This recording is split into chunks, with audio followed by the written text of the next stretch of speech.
In favors, Asha? Aye. And directors? Aye. Okay, we've got 4 directors in person, 1 on Zoom, 1 student director here, and another student director doing student things. So we've got a good full agenda today. So I know some people are here for public input as well, but if you're here for public input, our first portion is going to be about serving on the board. And so that'll be a good reason to listen and see if you want to run to be on the board as well. We've got 3 seats open, so we'll talk about that today. At 6 o'clock, we will go to public input and then continue off with our rest of our meetings so that everyone is on time with the agenda as posted. With that, Fred, you had a superintendent report. I will defer my time to later on in the meeting with other topics, so no official report here. I'll embed it within the meeting. Okay, sounds good. Let's, Andrews, let's bring up the presentation for running for and serving on the board, our candidate orientation.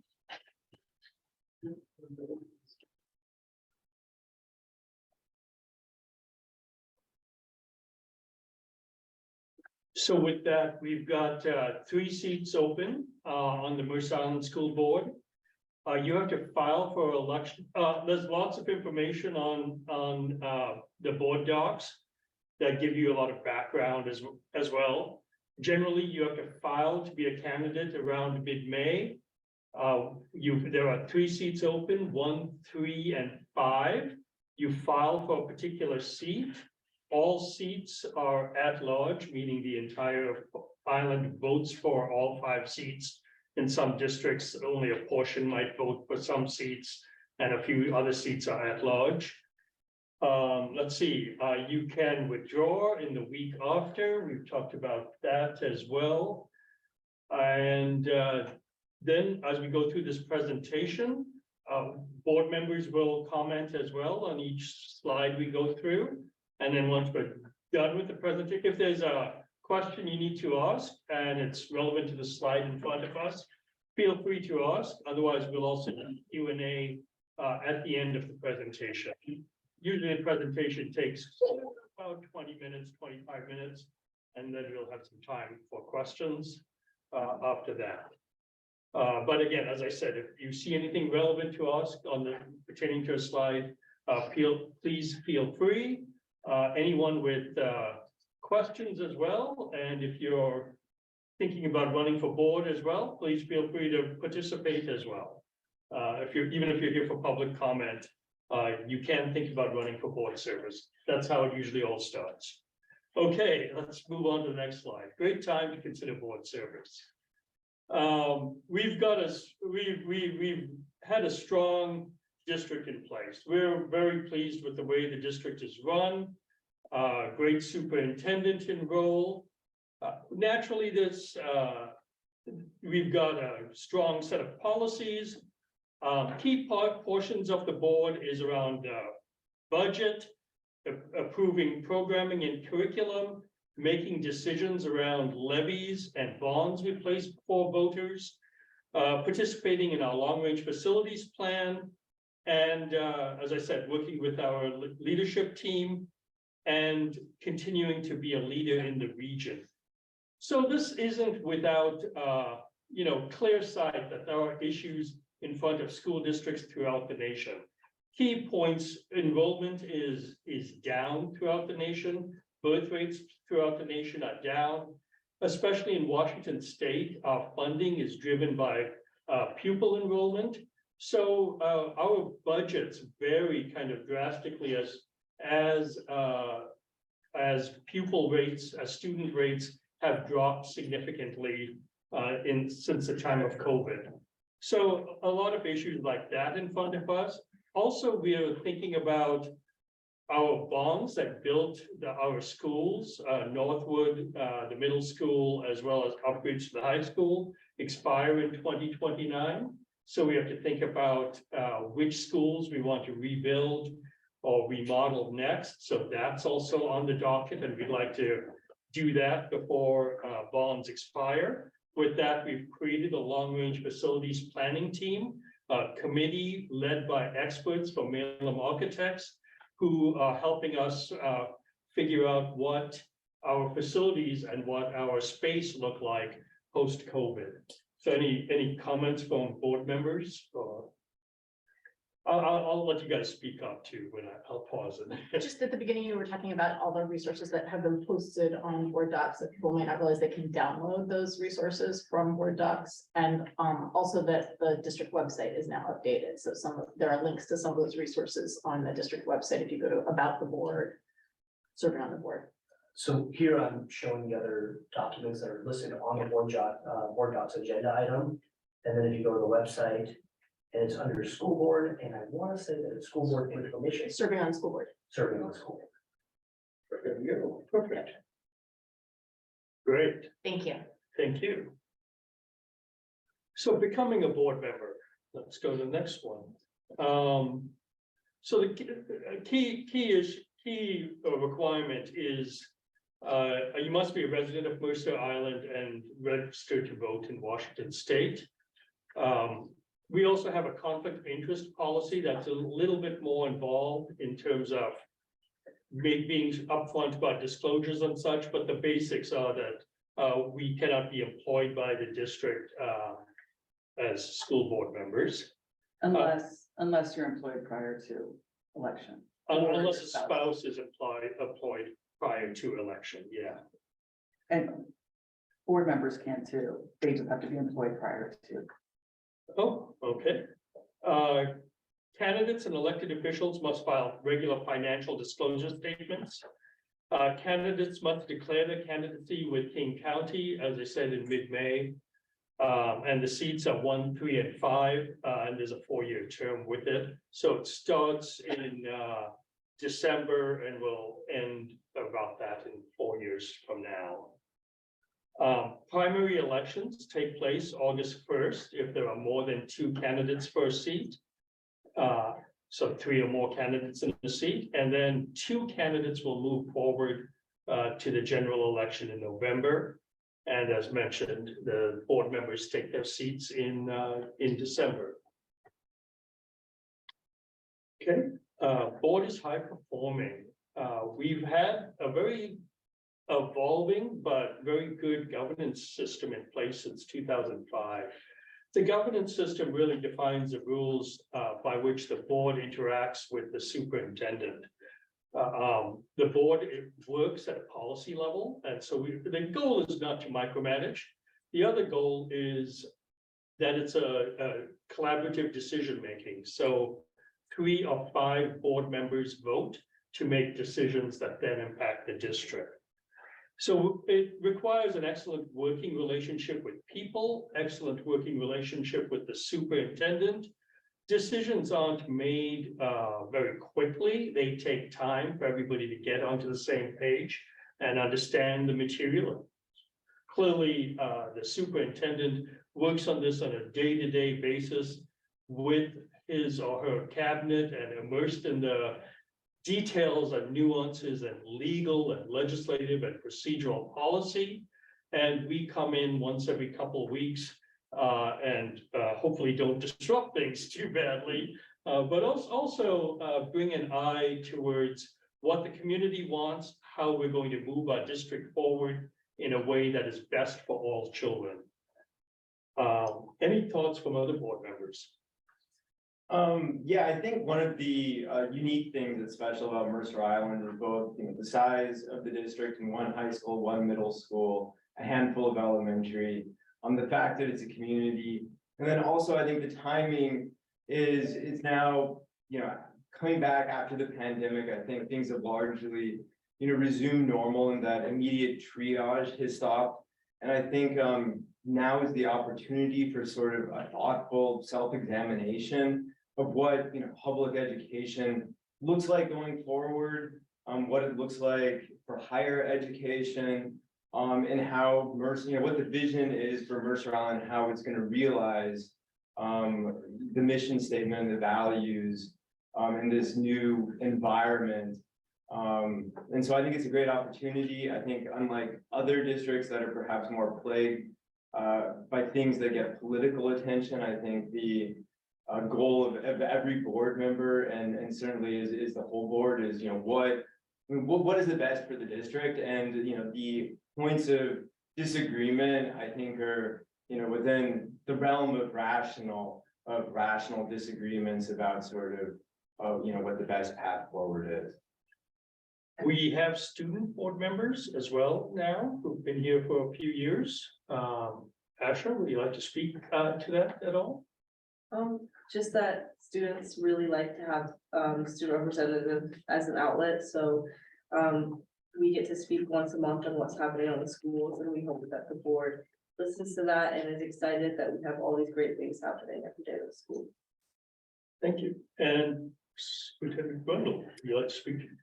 I think it's about a partnership between the board and the superintendent, and while it's 5 individuals, they work together as a board, and I'm part of the governance team, but I'm not necessarily part of the board. The board is represented by the community or elected by the community. And it's really our ability to work together and then me to translate that to fruition to achieve what we want for our students throughout the school. So I know in my first 8 or 9 months in this seat, I think we've been able to develop positive relationships by really clear communication, and I think our governance structure is set up that way. Thank you. Let's keep going. What is policy governance? So policy governance is the guidelines that the board uses to interface between board members and the superintendent. So it's our rules. It's kind of the rails that keep the train on the track and going in the right direction. So it allows us to focus on larger issues, on the goals. What do we want to have happen, as opposed to how it happens? The how is determined by the superintendent and their team.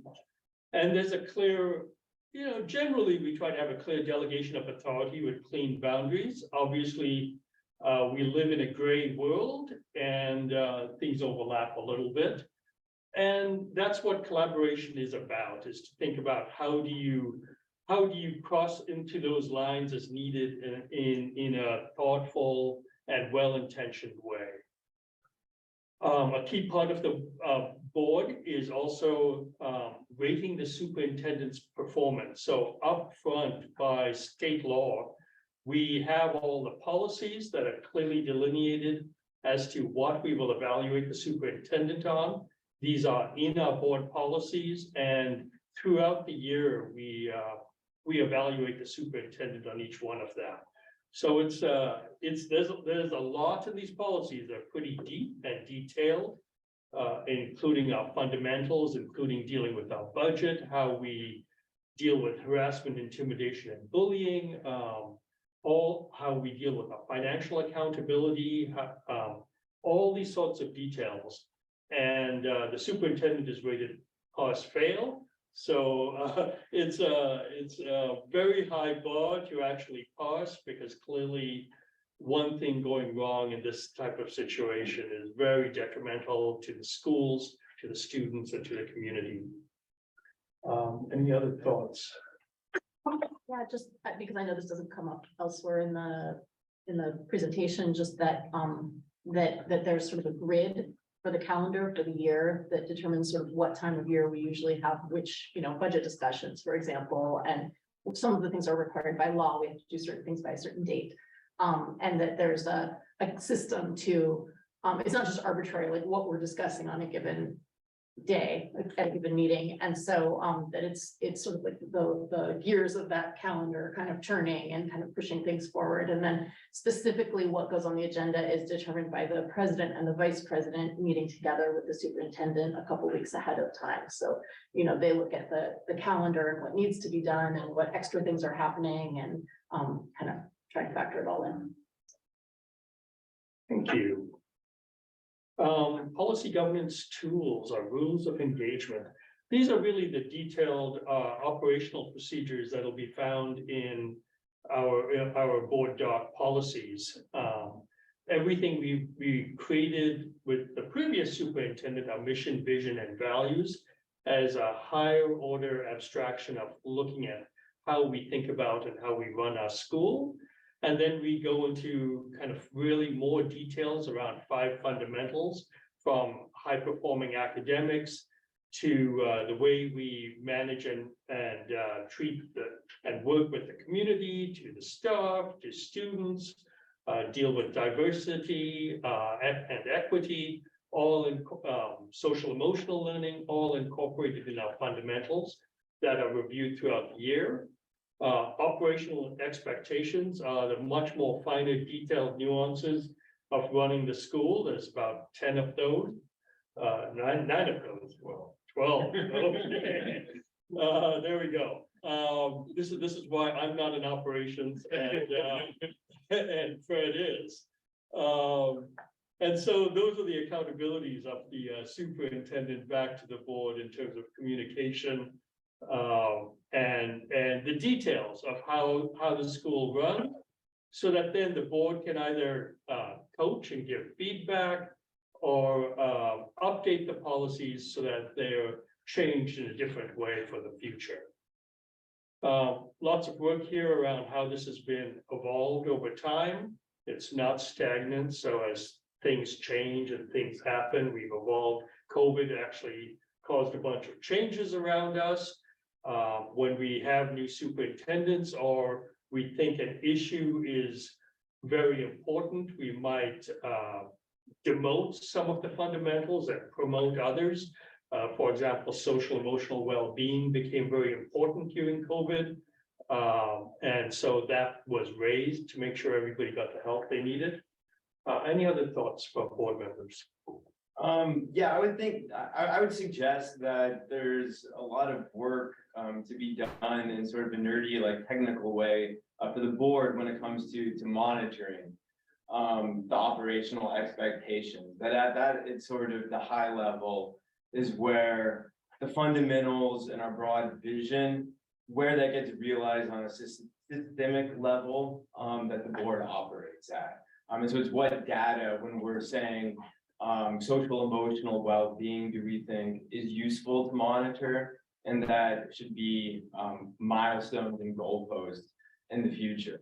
So that would be a suggestion for people considering running for board, is to dive in to what the data is that's monitored for the expectations. And then any sort of thoughts as one is doing that on how it might be improved to make sure that our aspirations are realized in actuality. Yeah, it's very goal oriented here. So the idea is the board members come up and make sure we review our goals. So what we want for our students. It's not about having a good idea. I think it would be great to teach this course, or it would be good if we did this activity. It's at a higher level. What do you want to have accomplished? And the school district and principals and the staff that are paid for by community tax dollars, who work with the students on a daily basis, find the best and most effective ways to achieve those goals. My idea of computer programming for everybody might not be the best way to accomplish happiness and tranquility. I think they might come up with better ideas than I might. Or like calculus, that might not be the best way to get something like that out. So that's what we have to think about as board members, is we're not thinking about our own personal needs or our kids' needs. It's about all of them and deferring to experts to make sure that they accomplish the goals that benefit the most kids in the best way possible.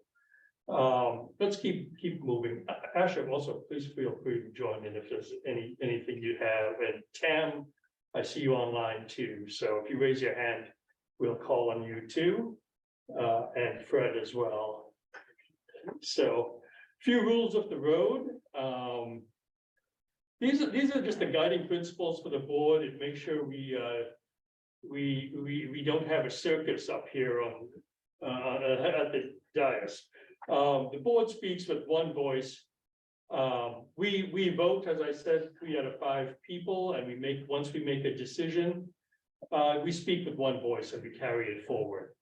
The board has only one employee. We hired Fred recently, and it's the hiring of the superintendent and managing of the superintendent. All the other employees in the school are managed and managed by Fred. So we don't get to pick and choose anything else about those other employees. That's Fred and his team. As I mentioned, this is about the what. The board is all about the what we want to accomplish and the goals. How do we measure it? Not the how we do it. Any other thoughts from board members? I'd just add in on that one, you know, there's oftentimes the board will receive communications. And especially on communications that are really about the how and those components, then I usually consult with the president, or we have a conversation of who's going to respond. And typically I respond. If it's operational, I'm trying to respond. And I'm not speaking for the board in those moments. I'm speaking as the superintendent who's been delegated to carry things out. However, there are some things where before I can carry some things out, there are board approval. Textbook adoptions, that is a board approval in the end. So some of my how are recommendations to the board, and then the board does have a say through some voting. And that's laid out in policy again with the governance. And I think that goes back to the ongoing conversations that the 5 board members and I are having. And just to add on to that, I think it's important to note, you know, what really the board's responsibility is and what the superintendent's responsibility is. And ultimately, meaning the decision maker. So when it's policy or, you know, when it's policy, it's board driven, and the board makes the decision as a whole. When it's operational, it doesn't mean that the board isn't involved or at least knowledgeable about what's happening. Where, you know, the superintendent educates us on different programs or structures or things that are happening, so that when he brings a proposal to us that we can make, and, you know, it's not just a rubber stamp, it's asking questions along the way, it's learning the options, it's the why are you making this choice rather than these choices? And ultimately it's, you know, with regards to instructional materials, it's requires board approval, but it's not, like I said, a rubber stamp. It's this process along the way, and the law just comes down to who is the ultimate decision maker. Is it the board or is it the superintendent? Yeah, to your point, the board approves an instructional materials committee that will review all the curriculum in detail. The superintendent presents that to the board for approval. Each of those contain experts. The board has asked that there be community members on that committee, and we've got that, as well as subject matter experts. So there's a process that gets put in place. Our fundamentals, our values, all that go into reviewing the curriculum that our teachers, who are experts in each of their fields, bring back to the board for approval. So there have been many checkpoints along the way that allow us to make sure both great educational outcomes for our kids are achieved, as well as community input towards how we're doing this and what we're doing. So, And then I think relative to that, if I can add one more, you know, questions have come up about, because the board only, when the board comes together, when there's 3 or more, then we have to have an official meeting. So how do we keep connected to one another? And so I meet on a rotating basis with 2 board members and myself, and it rotates who's meeting with me. Obviously, as was mentioned, I meet with the president and vice president about every 2 weeks. And then there are informal conversations, phone calls or whatnot, where board members have questions and then I'm interacting. So sometimes it's very formal and sometimes it's very informal. But one of our core tenets is no surprises. I don't want the board to be surprised by something at a board meeting that I know about, and the same when they know of something, they let me know, just so that we're all staying as transparent as possible with one another, knowing that it is hard to have the constraints of the Public Meetings Act at times. We follow those judiciously, thanks to our team who holds us accountable to that and ourselves, but that's another way we keep in contact. Okay, let's move on to the next one, time commitment. What you've all really been wondering about. It's, we meet 2 regular meetings a month. There are other meetings, just recently, last week, we went to, was it this week? Tuesday. Last week. Yeah, we went to the school. We do school visits, all the elementary schools during 1 year, and then the middle and high school, and one of the elementary schools in the second year. So we alternate that way. We also attend PACs, the Principal Advisory Committee, which each school. We've got a number of superintendent advisory committees that we also attend. So these are the district and other leadership roles that we will serve on. Generally, depending on what's on the board docket that day, there's different levels of work you might need to do towards it. Budget is one set of things. Fundamental review might also take extra time. It helps to understand kind of broader picture issues, what's happening in King County, legislation, what's happening in the state also affects us. We've had some requirements to advocate for funding changes and such this time around. So there's been a great deal of extra work around that. When we don't get to choose what gets thrown at us. When COVID was thrown at us, it's a whole different ballgame. When a superintendent change happens, that's another different ballgame. Maggie Ty and Deborah got to serve as president during those times.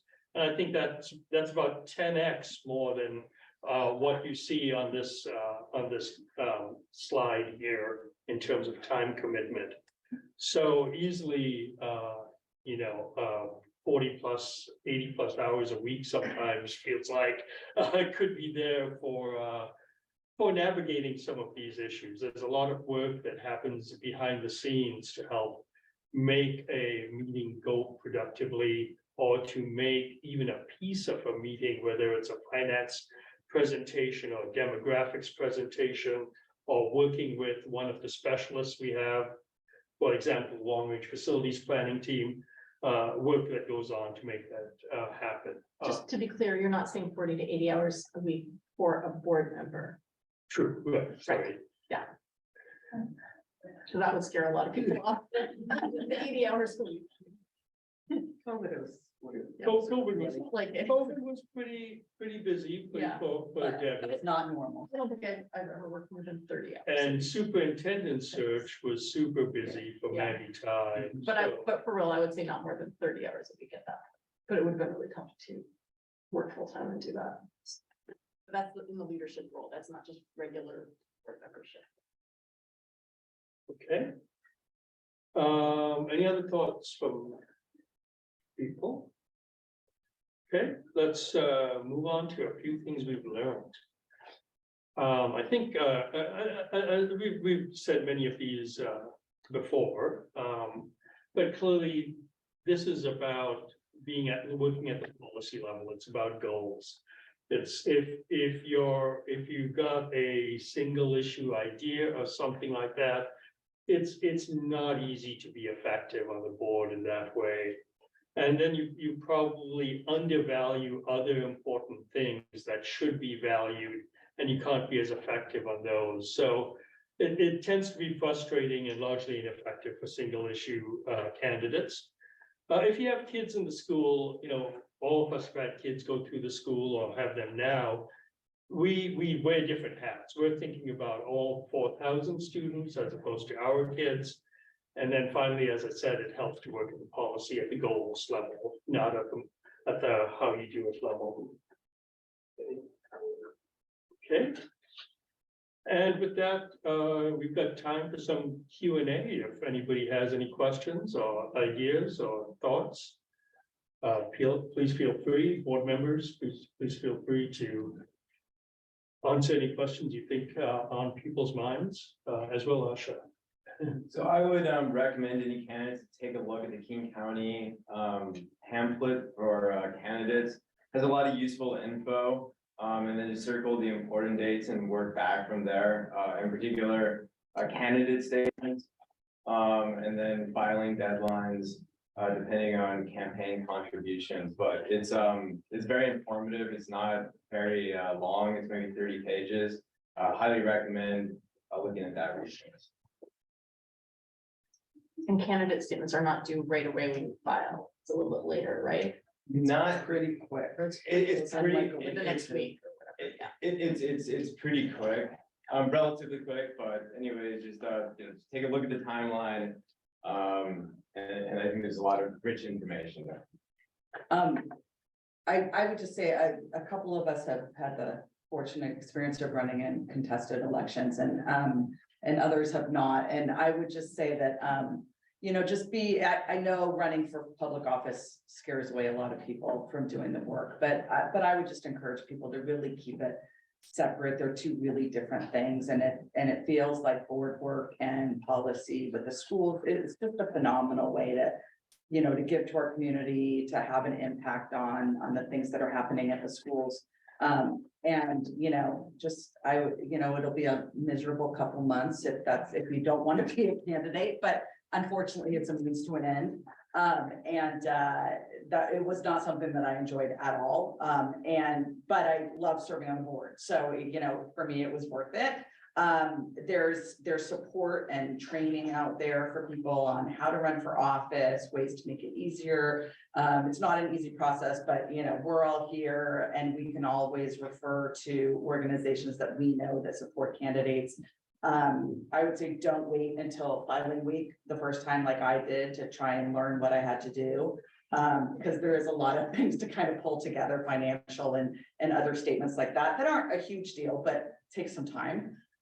So I would just say, really, if you think that serving on board is the right path, then, to me, it takes two very different personalities to run for office and then to serve on board. So, it's the board service that's important and you can get through the necessary things that you have to be able to do that. And I'll say campaigning has its charms. If anybody, we regularly do levies and bonds in our school district. Great way to meet with people, connect with people. We pass them 70% plus, so that's a campaign team that goes out and makes all that happen. Plug for our schools foundation, get a table at the schools foundation, call people up to come and join you at the table. Great way to give back to our schools and get a flavor of what it's like to campaign and to meet people and understand our schools. Youth and Family Services did it last month.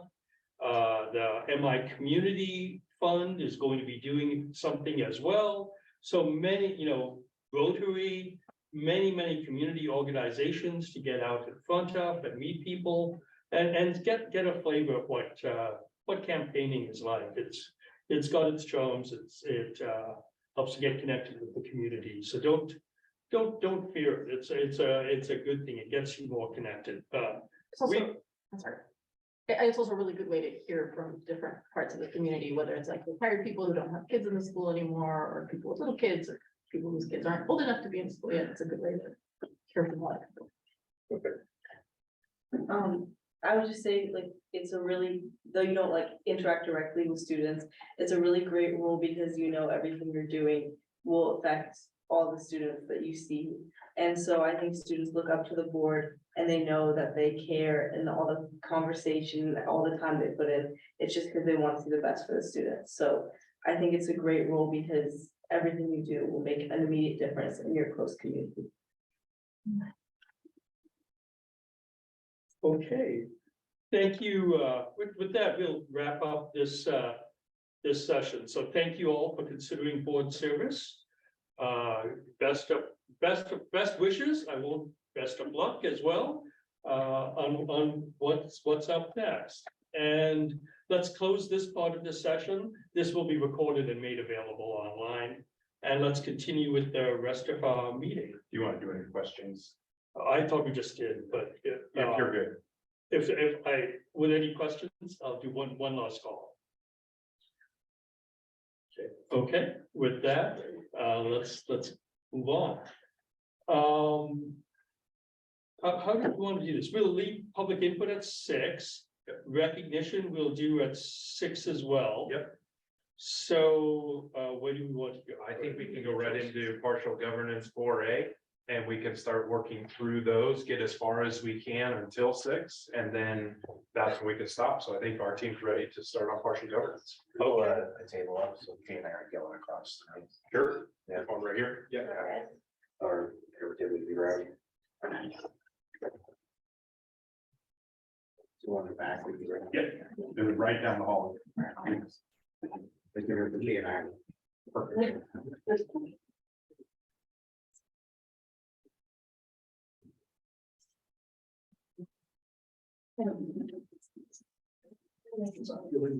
Yeah, let's just.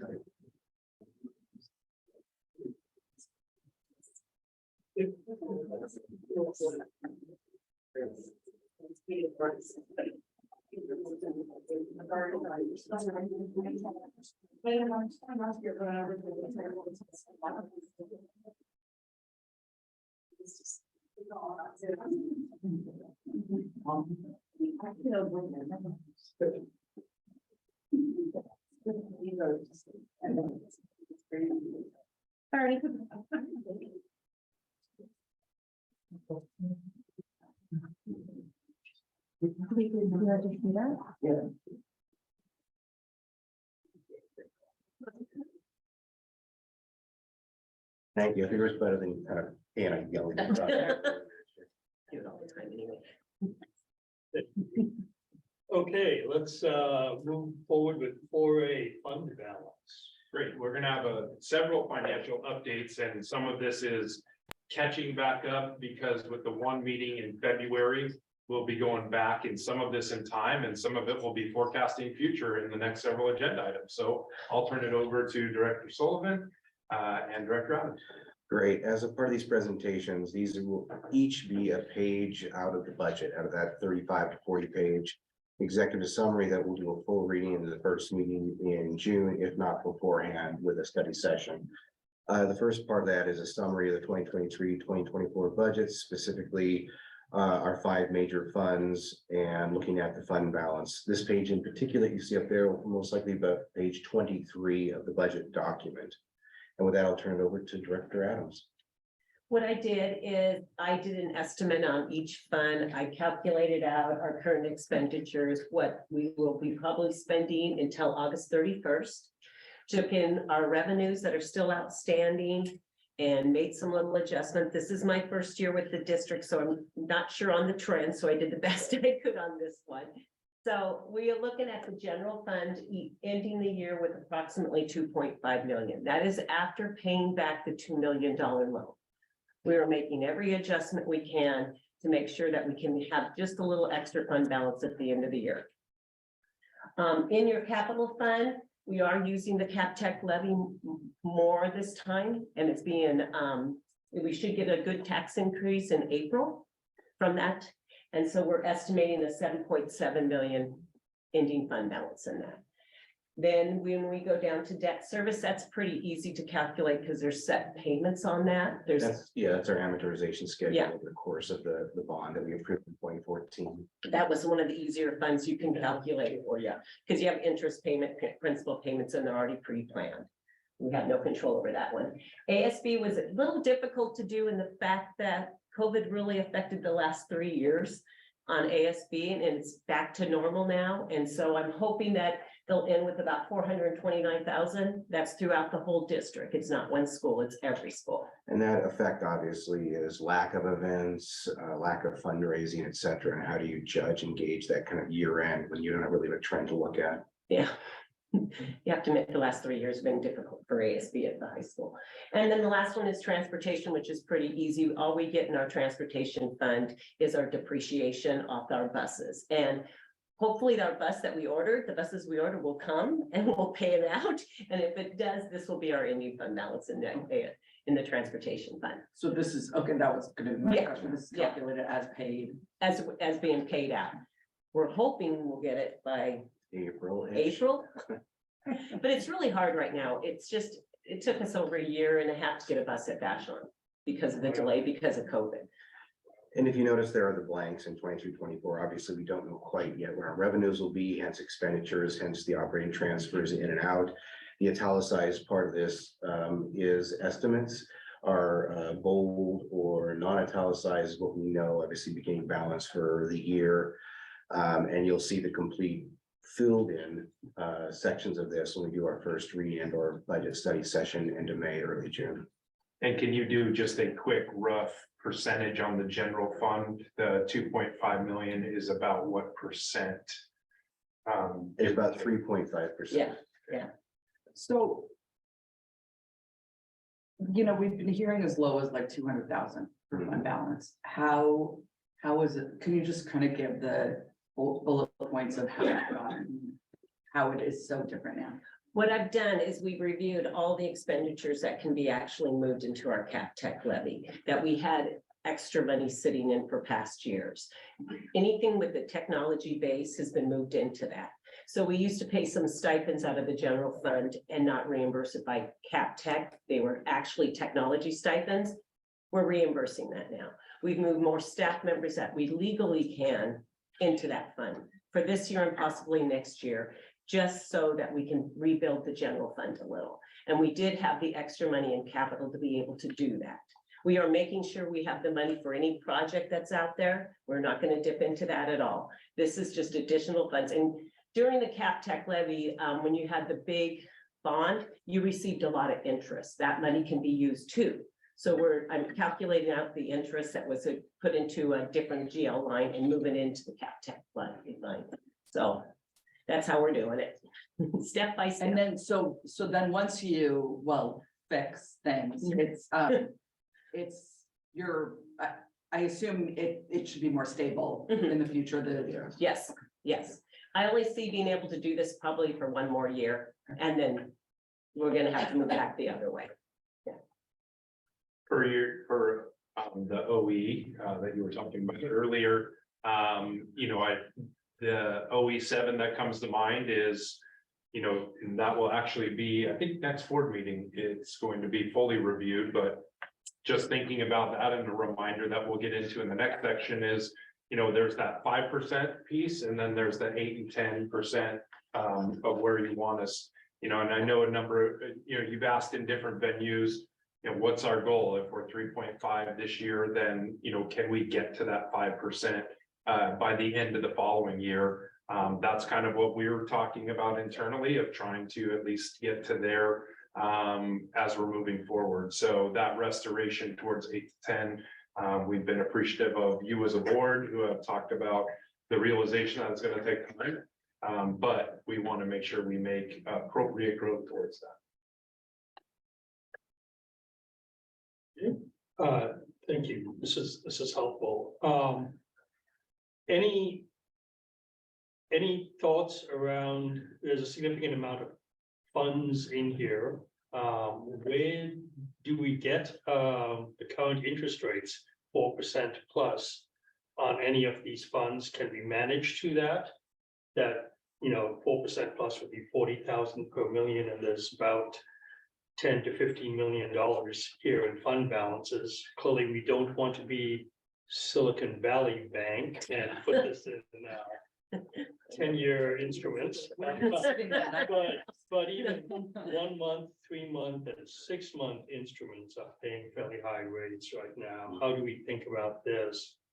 We don't manage our funds per se.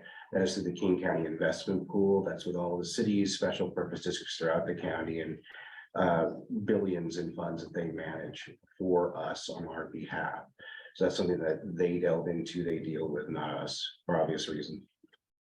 So we get the interest from them as they've managed it, and we can apply that interest as we see fit. And then the other one was, we've got a very high capital projects fund balance right now. I know we took some time off during COVID to deal with COVID. And construction costs it wasn't as easy to do construction at that point. So it kind of, we ended up with a higher fund balance. Do we plan on spending it down appropriately now as we're moving forward? And that's a part of moving those items from general fund that we can into the cap tech, to spend that down a little bit. Also, as we meet with Director Coons and Director Roser, as they develop their budgets for next year, that'll be a part of that conversation also. Great. I think that, and then, yeah, I know with that general fund, we appreciate the getting to 5%, that's our low bar. It did help us before COVID, we were at 8 to 10%. And if we had not been there, it would have been catastrophic for the school district, our students, and, and the community as a whole. Being able to spend down on it, as well as having the capacity to borrow $2 million from our capital tech budget, helped us a lot. So we appreciate the financial stewardship that got us here, got us through just an incredible downturn with COVID. I mean, clearly, the federal government spent into the trillions, greatest loss of jobs ever. And we were able to retain our teachers and have smaller class sizes due to COVID, through COVID. So I appreciate that financial stewardship, and that has helped us. We now need to rebuild and dig ourselves back out of this hole. So hopefully we can do that. Expectations of about the next 4 years, 5 years. Yes, and that's dependent on how, do you want to 8%, 10%, and how quickly, responsibly can we get there? I know other school districts are thinking about closing schools. We've got in Bellevue, that's happening, Seattle, that's happening. Huge cuts to do, huge operational costs are happening because of that. We are not there, and we are not doing that this year like other districts are. Clearly, is it on our radar? How do we think about that? I would say that two things. First off, our long-range facility planning committee, which Director Lurie and Director Glowes will be sitting on, that starts on April 17th. And that will be looking at the demographer reports that you've asked and that we delivered to look into the future. We estimate that we've been doing some calculations trying to figure out, how much does it take just to open the doors of a elementary school each year, and it's probably we figure right around $1 million. And so that has to do with positions that are inherent to a building, such as a principal position, a head admin assistant position, a custodian, and those things, but then heating and cooling, and some of those costs. But we can't, as I said on a podcast, a great podcast that one of our students did at the radio station, actually, we can't not think about those things. There's a reason why school districts are thinking about those with our numbers. But at the same time, we also have to think creatively about what are all the options. But I think that's one of the reasons of the timing of this long-range facility planning committee is optimal, because that's also a big community conversation. Thank you. Okay, is that anything else on the fund balances? Any other questions? Should we move on to B or B? We'll go ahead and bring up 4B and back to our directors. All right, provided to you is our monthly financials. This happens to be halfway through our year, or to the end of February, 50% of our year, school year, fiscal year, however you want to look at it. Put my glasses on here. With expenditures, obviously the top of the section is at 47.2% of 50% of the year. So we're under budgeted expenditures, which is always a good thing. Yet another way that builds fund balance right there. And then revenues are about 45.6% of 50% of the year. And this is very typical because obviously, as you all know, October and April are big tax months with a local revenue coming in that way. So everything looks fairly good where it should at this point. I want to draw your attention to the little widget on the bottom left side. Thank you, Andrew, Instructor Officer. You'll notice that we have paid the first tranche or first half of the $2 million loan. Specifically, it was $1,012,413,000, because as noted before, there was interest attached to that we needed to pay back. The interest was month to month to month. It ranged the gambit from 0.5% to about 2.5, yeah. 2.5. So that was calculated in there, and we worked with the treasury to pay that back. But that first section has been taken care of. The second half of that should be paid by the end of April. Quite frankly, myself and Director Adams want to see what and how much taxes come in April before we make that immediate decision. It will most likely be paid by the end of April, but we still want to take a look at the books just to make sure we're stable in all aspects. And we, just as a reminder, we borrowed in 2 different time periods, so the Correct. second payment's not even due until later. June. Is it June? It Yeah, was June. March and June. Yeah. Okay. So we paid it back a month early, and we'll pay the other one back probably 2 months early. Has to be obviously paid back within a year, or you have to take out another loan. So I'm gonna do. There we go. Any questions on the monthly financials? Questions? No, no questions, thank you. Should we move on to C, 4C? Budget assumptions. Provided to you also is another page of our budget, but it also is what myself, Director Adams, the Business Services Department, kind of our overriding principles of how we develop, how we work, how we go through and implement a budget. This happens to be page it should be page 21 of our budget document. You'll notice, I'd like to thank Superintendent Rundle in a conversation he and I had. We attached these assumptions, these priorities to our OEs. So each of them, obviously, the top one is OE7 with our 8%, 10% fund balance, but also throughout these OE7, we carry over, will be budget for capacity from unexpended 2022, 2023 revenues, collected for grants, if allowable donations and student fees. We always do that. And then as myself and Director Adams and Assistant Director Garcia Fava have been going out and meeting with the buildings, we work with these assumptions through our administrators and then work with their budgets with them, specifically their MSOC budget, but also on the personnel side too. I guess I can walk through each of these, but if you have questions on those as a whole, just let me know. But these are our assumptions and priorities as we work through our budget. One of the reasons to bring it to you now, it might feel premature based on our typical timing. But if you go back to the adjusted budget calendar that Director Sullivan and Adams have typically used in their previous district, we're trying to get that budget to you in June rather than waiting till August. And so everything is a little bit expedited. It's even taking a little time for all of us, as we're not used to these conversations right now. And they're coming to us and we're not quite ready for them to be on our doorstep. But that's why we're bringing it to you tonight, so that it reflects that we've changed the timeline based on, I think, being ready to go in June rather than waiting until the very last meeting in August. There are 2 different types of districts in the state. Some districts have to have it done by June. Others, like ours, it's August, but we're gonna go ahead and try to hit that June timeline. Those are second class districts based on overall enrollment. Sorry, one quick question. Your 3880 FTE, that's probably the biggest number that drives our budget is that Correct. FTE. How does it compare to this year? What did we have for this year's budget versus next year's budget?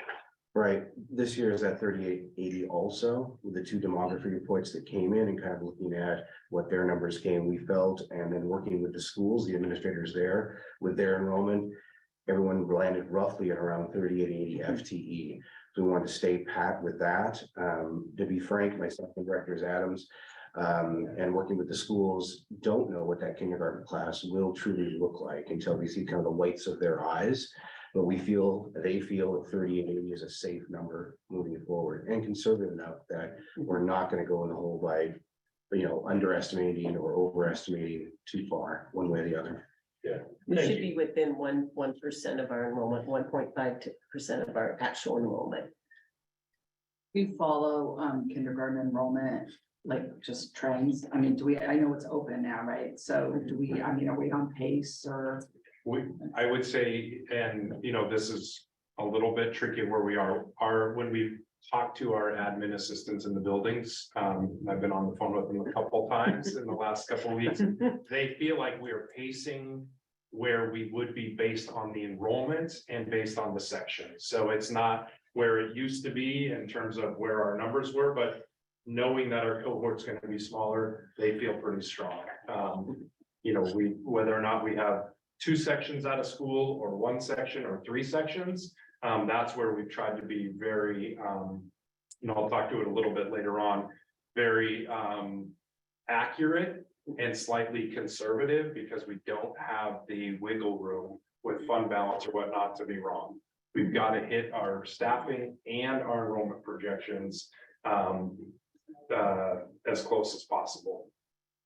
And as we found out from the demographers, this is driven a lot by birth rates, home prices, home sales. So there's a great deal of uncertainty in this interest rate environment as to what this looks like over the long term. And a general trend is downward, but that's not to say it has to be that way. And things might change 3 to 5 years from now. It's a big unknown, especially for our island. And the way home ownership works. I'm a little surprised to hear you say the 3880, considering the fact that I am assuming our graduating class is significantly bigger than our incoming. Where are we seeing the other movement? So because this year our student enrollment is above that 3880. Yeah. So we came in above Yeah. that. Okay. So that's where it's coming. One of the points I'd like to point out, I think it's bullet point 7 or 4 from the bottom, is student fee schedules will be included as part of the budget adoption proposal. We are working once again with our schools to get to you by the April 20th meeting, student fee proposals. You can take a look at exactly what we charge across the district, whether that be a recorder at elementary school to our sports fees on that April 20th meeting. So you all have that information in front of you.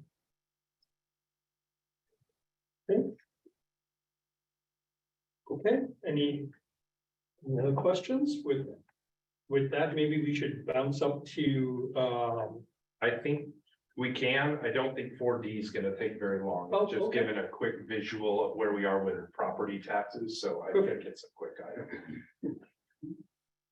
For number crunchers in the room, this is one of my favorite pages of the budget. Page number 18, this is simply a snapshot of said property owner, homeowner on the island for the 2023 tax rates. Total rate and where your taxes go is in that initial top pie chart at a total rate of $612 per 1,000 of assessed valuation. In comparison, because the increased AV, 2022, that rate was $7.35. The 2022 AV was about 16.9 billion, and then 23 went up like almost 25% to 22.4 billion. So that's why you see those rates, those dollar rates dropping just slightly. To make it more topical, the light blue part, which is our local taxes, whether that be the bond payments, whether that be the EP&O levy, whether that be the cap tech, that's obviously at $1.29 for 2023. In 2022, that was $1.55. Now, in comparison, prior to the levy cap, way back in 17-18, that was $2.40. And then also the state schools, the big yellowish orange slice of the pie, that's at $2.31. Last year it was $2.81, and in 2017 that was $2.03 until the state cranked up the taxes at a state level. And then below that is kind of, just take a look at a snapshot of historical and current levy rates throughout the course of 2015 to 2023. If you want something interesting, in 2017, that was our transportation levy, the once run for our buses, and I think that brought in $750,000, if I was correct. That gives you a nice little snapshot of what our rates were over the course of the last several years. Yeah, I think it's important for the community to recognize, even as our property values have gone up and our property tax bills may look like they've gone up, what we get for schools has not gone up. Right. And that's that gap in 2018 to 2019. There's kind of, the green section, the EPNO, that's that left cap, the McCleary. That's why that steep decline is right there. Thank you. Any other questions from board members? I guess the only comment, for community members to recognize is post McCleary. More was collected from the state when it comes to funding the state general fund. And because of the very high assessed values in our community, proportionally Mercer Island funds to a much greater extent than other communities. So the 37+% that we pay into the state general fund is both in absolute dollars as well as a percentage much higher than, for instance, Thurston or Pierce County. I mean, one can look at like the county website. There's a pie chart like this for every municipality, but it does vary. And so it can feel like when one looks and you calculate the dollars, there is a lot of money spent in education, but a lot of that is outside of our community. Thank you. Thank you very much. Let's move to recognitions first. That'd be great. Let us pull this table really quickly because we're going to bring in our bring in some people here. So we'll do recognitions first, and then we'll go with public input next.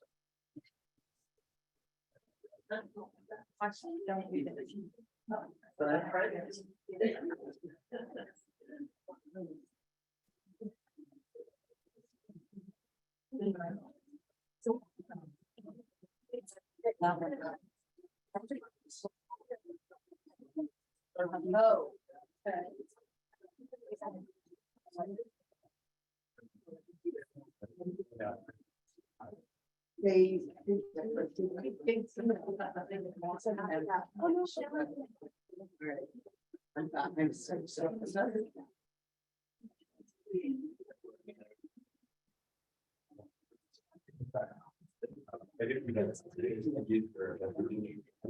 All right, so we're gonna bring in our boys swim and dive team.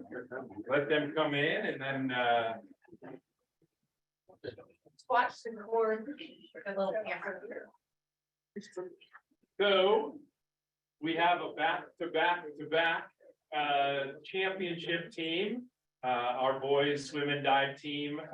This is a three-peat for our team. This is a big year for swim and dive because you are obviously already had our girls team come a meeting or two ago. And then during the winter season, are the boys swim and dive team. And so a couple of accolades for them.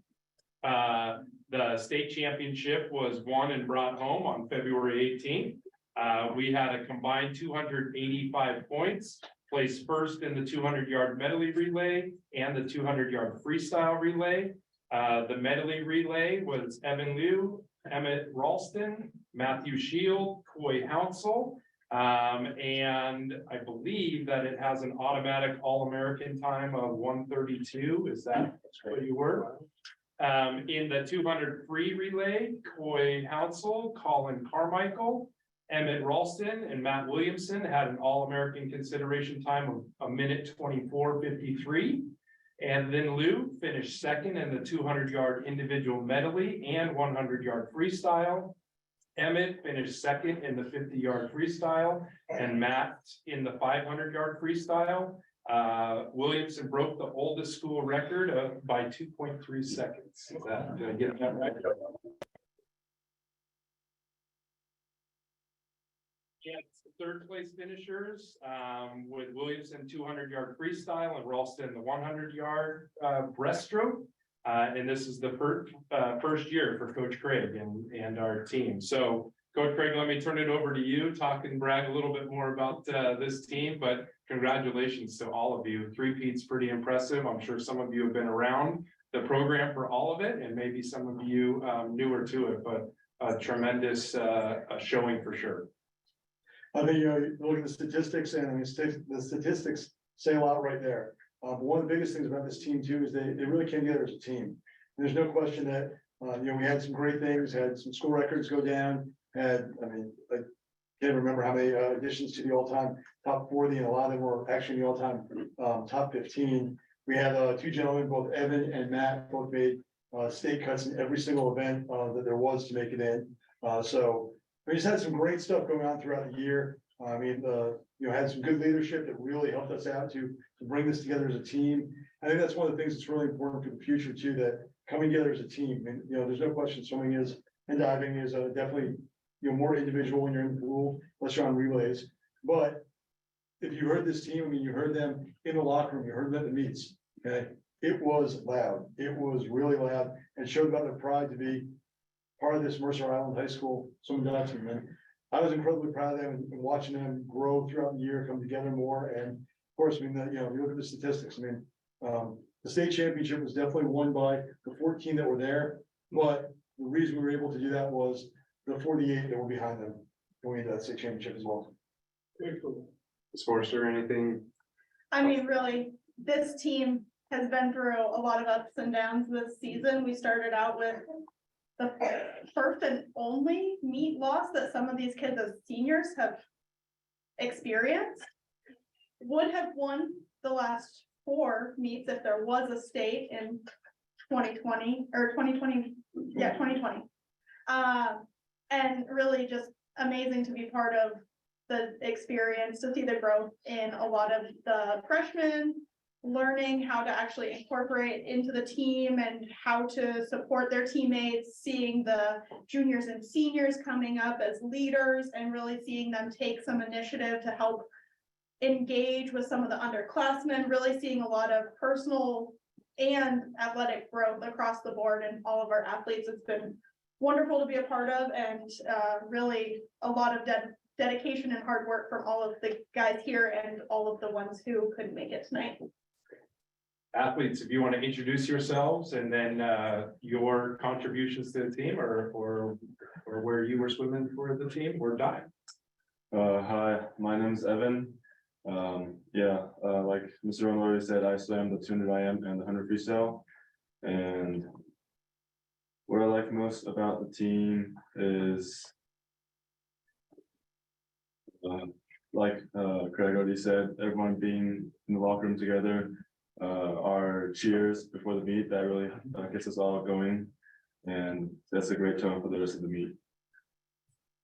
I'm Emmett. I'm a senior. I was a captain this year. I've been on the state team all 4 years, and I think I would say that being on the team it's been anything but. It's been amazing, right? It's been my life. Swimming has been my life for most of my life, at least. And the switch from at least club swimming to high school swimming, they're different, but it's what you get from high school swimming. It's amazing being a part of the team, which you don't really get that much of that team aspect in club swimming that you do in high school swimming. And I think being part of Mercer Island Swimming Dive has been better than every other high school, I'd say. I'm Colin. I'm a junior. I swam the 50 free and the 100 fly. I got 7th in both and then did 2 relays as well. My favorite part about being on the team is probably just my teammates, because I feel like I was closer with them over a shorter period of time than I have been with a lot of my teammates that I swim with all year. Just been great having a great group of guys to swim with and cheer me on as I swim, and I can cheer them on as they swim as well. My name is Leo. I'm a freshman, new to the SWIPE team. The only contribution that I did is to support my team on the events. And it's pretty amazing. It's a pretty fun team. Always happy to be in the team and support my teammates. I'm Oliver. I'm also a freshman. I like to say that I really like the team camaraderie. I think it really brought us all together. And I just I've been on teams in the past, and some of them I didn't feel very included, and I feel like this one I felt like I was a part of it a lot. Yeah. I'm Coy. I was one of the other senior captains this year. This is my second year being able to really be a part of the state championship. I swam the 50 free and the 100 free, placing 8th and 9th in those respectively. And to me, it was just really impactful to, come up as a captain and be one of the leaders to really bring this team together and bring it home for a final time as a senior here. It just meant a lot to really end on a high note and just go out with a bang. My name's Owen. I'm a junior. I swam all 3 years, and I just like to say that this team is really awesome in the fact that we all cheer for each other on the sidelines, and it's just so inclusive for everyone. And it doesn't matter if you're first or last in any of your races, your team's right behind you, and they're there for you. I'm Jack Seathouse. I'm gonna be a captain next year.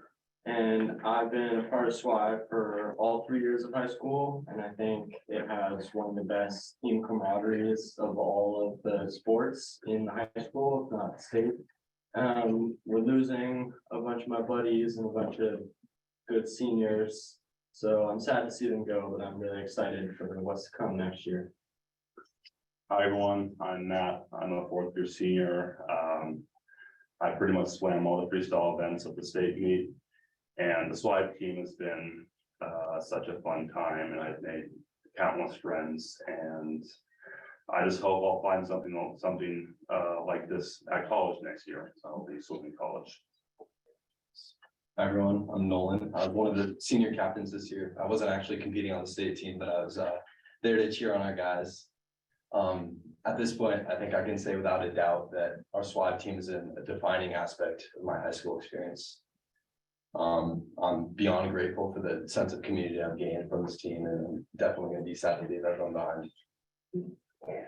And he gets to hold the trophy in here and in the picture that you guys had up on the screen. And with that, let's do another picture too. We'll have you kind of come around and the board will join you. We'll move the camera out of here in a second and we'll come around here.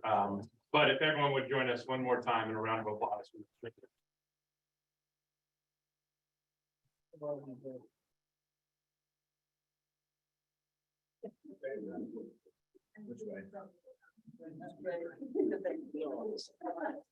I think all of them.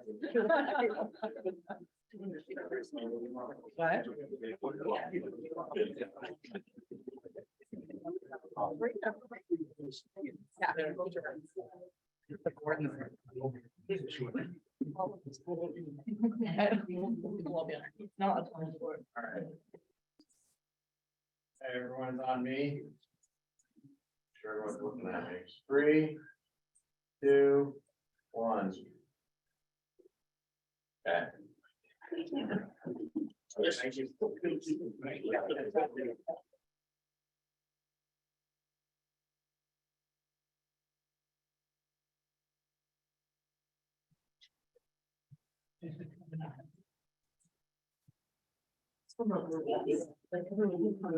Start the same. Yes. Stress. I didn't know, I should not make good.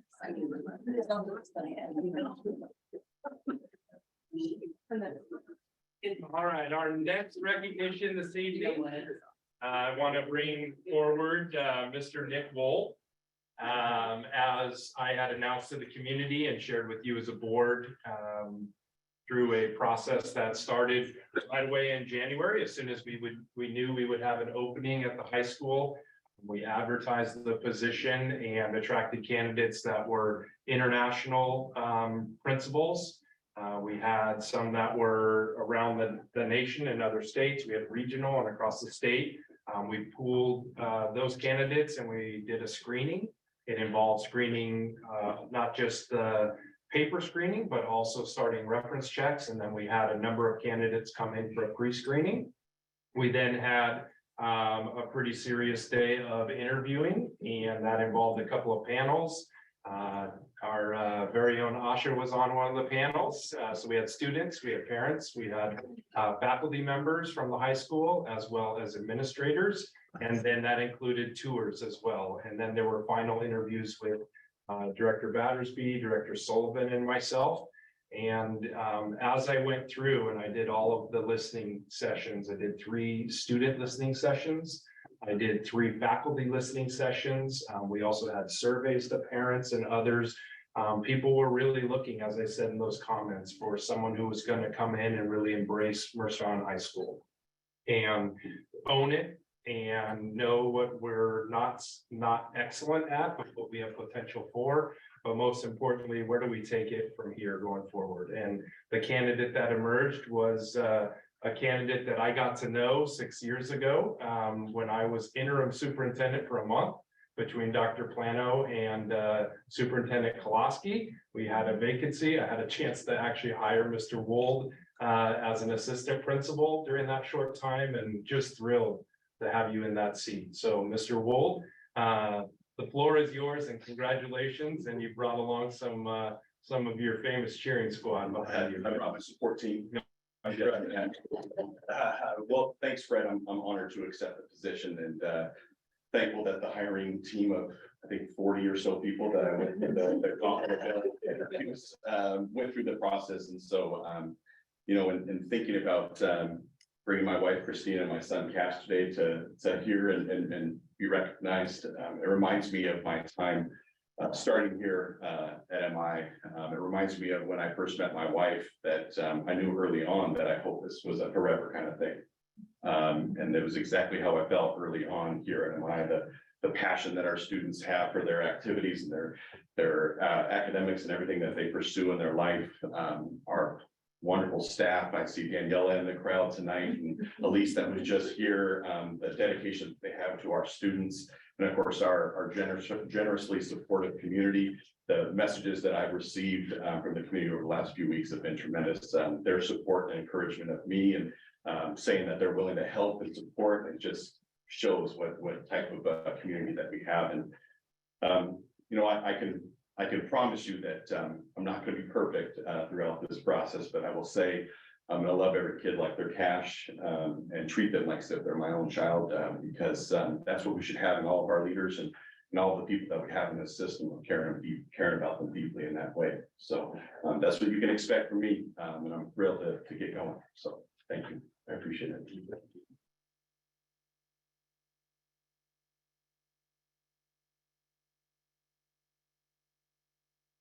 Cash, the floor is yours.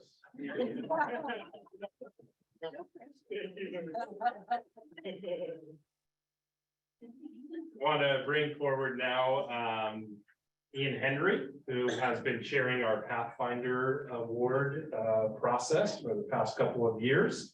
And want to have him talk a little bit about the process, and then we get an opportunity tonight to introduce to our community for the very first time our 2023 Pathfinders. So yeah, our annual Pathfinder Awards were established in 2016 to celebrate graduates of the high school whose achievements, strength of character and citizenship inspire and challenge today's youth. We've recognized 22 MIHS graduates since the Pathfinder Awards were established in 2016. So in this process, in January and February, we reached out to the community for nominations, graduate nominations. In March, our 8-member Pathfinder Committee, which consisted of Aka, Andrew Howison, and Annabelle Haggerty, who are students at the high school, myself, and then my MIHS graduates, Daniel Becker, class of 01, who has, he will have a student in the district soon, and Vivek Mehta, class of 89, who has a couple students in the district, and the Schools Foundation Executive Director, Jamie Duke, who was right here, and MI Deputy Mayor David Rosenbaum were part of the committee. We had 2 meetings to determine the recipient of this year's award. In our first meeting, we reviewed the over 20 applications, nominations that we had. We went over some of the aspects of all of the nominees' background, history, who they were, when they graduated, and discussed those aspects. In the second meeting, in between the first and the second meeting, we had every member of the committee nominate or pick their top 3 candidates they thought from the review. And we had a second meeting where we talked about each nominee's choices and why they made those choices and why they felt that person was appropriate to be the Pathfinder. or be a Pathfinder. We came to a collaborative decision after a really good discussion on who the recipient of this year's Pathfinder Award should be. And I'm pleased to tell you and everyone here tonight, our 2023 Pathfinder Award recipient is a 1974 graduate of MIHS and who is also a valued district staff member for 27 years, who served as a special education teacher, coach, and curriculum instruction assessment assistant, and who recently returned to the district to help with the staffing shortfall in special services. She is here tonight. Our 2023 Pathfinder Award recipient is Joan Pasadero.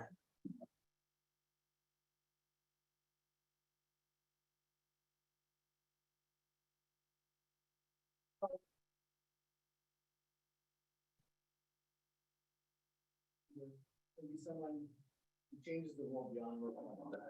But in Joan's case, she exemplifies how a graduate can return to Mercer Island to make a difference in our world as well.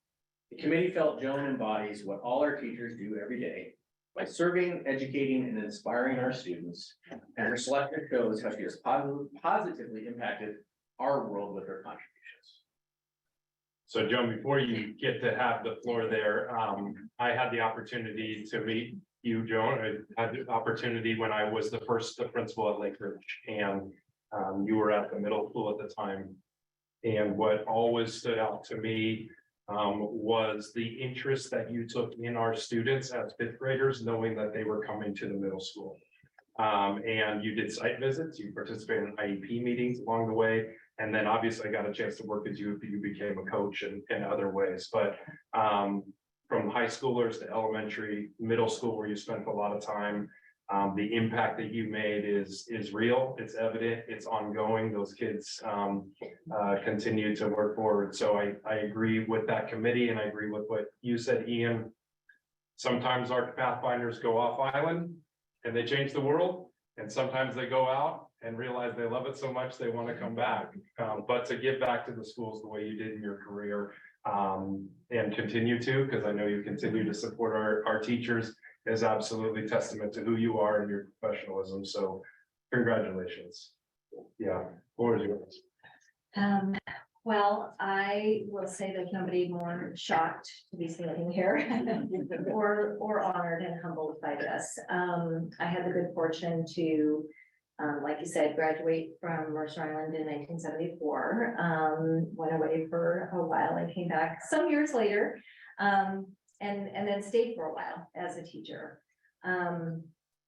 Along the way, learning alongside and with some incredible instructional leaders in our administration, building and district, colleagues, teachers, counselors, psychologists, support staff, all of whom I found to have a real mission to help each and every student learn and grow. Not just academically, but social, emotionally, and behaviorally as well. And all in this unique island community that has incredible community support. And it just, I watched the swim and dive team, makes me think that education is a team sport, but a lot of members of the team and everyone has an important job to do, from students to families to community at large to obviously the educators. And it's been an honor to be a part of the team that's Mercer Island School District. So thank you. Thank you. Anything?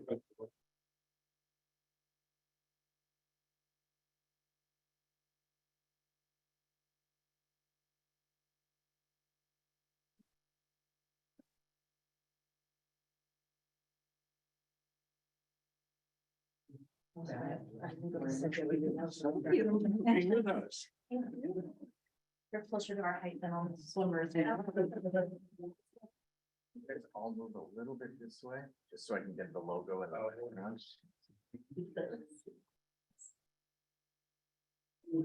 Dan, move in just a little bit. Or David there, there's a little bit of white space between you two. 3, 2, 1.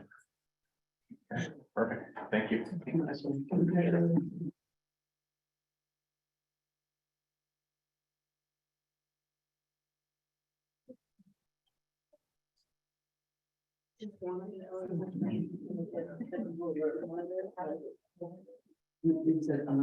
And just a couple other recognitions and acknowledgements. We last night, Ramadan began at sundown. And so we have a number of family community members as well as staff members in the month-long celebration. Then we have coming up, because you only have one meeting in April, April 20th, and so it's a little bit later on. April is National Autism Awareness Month. And so we will continue to lift up our students who walk through the world with autism and others and celebrate Autism Awareness Month. Passover, April 5th through the 13th. So that will be kind of right before our spring break, overlapping a little bit with spring break. We also have Good Friday and Easter, April 7th and April 9th, kind of right towards the beginning of our spring break. So we'll be heading off there. And then we also have, this will overlap, Public Schools Volunteer Week. That comes up April 17th through the 21st. So that will be the week of our next board meeting. But I think it's important to recognize all of the volunteers that make this school district happen. I know that you know, it's not this way in all school districts, and having worked in some who love their schools dearly, but the passion and the energy for volunteering, and it's not just during the school day. I think it's throughout the school year. It's attending events like Director Glowitz, going camping with our fifth graders. And then it's also, you know, making sure that we have chaperones to go on international trips, but those small times too, just reading the students, helping them with math. There's so many ways we support. So those are some announcements from there. Well, thank you. That's a great set of people to acknowledge, and it's the first time also we got to see the bonfire there, award winner at the school board meeting. So excited about that. All right, let's move on to 3B, public input. So we've got I think about 12 people doing public input today. The first, I'll check and see Bob Middleton, Alice Larkin, Megan Graddick, if you're around to take the podium, and we'll do public input. I'll quickly read our prelude to public input. The meeting is a meeting of the board in public. It is not a public meeting that guarantees interaction between members of the public and members of the board. When addressing the board meeting, please limit your remarks not more than 3 minutes. Appoint a spokesperson if the concern is a group concern, and if desired, provide written documentation to the board secretary. Public comments that name or otherwise identify a district student are not permitted without permission of the student's parents or guardian. The board may direct the superintendent to respond at a later date on the issues expressed. So first up, Bob Middleton.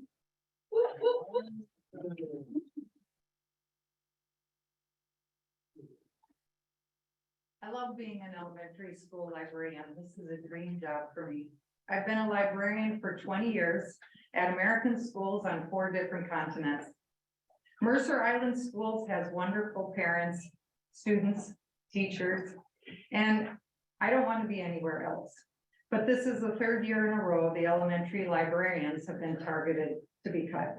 These are difficult times. But we're the only group that can claim this dubious distinction. I've been a full-time librarian at Island Park Elementary School for the past 4 years. This year I was reduced to a 0.8 FTE position.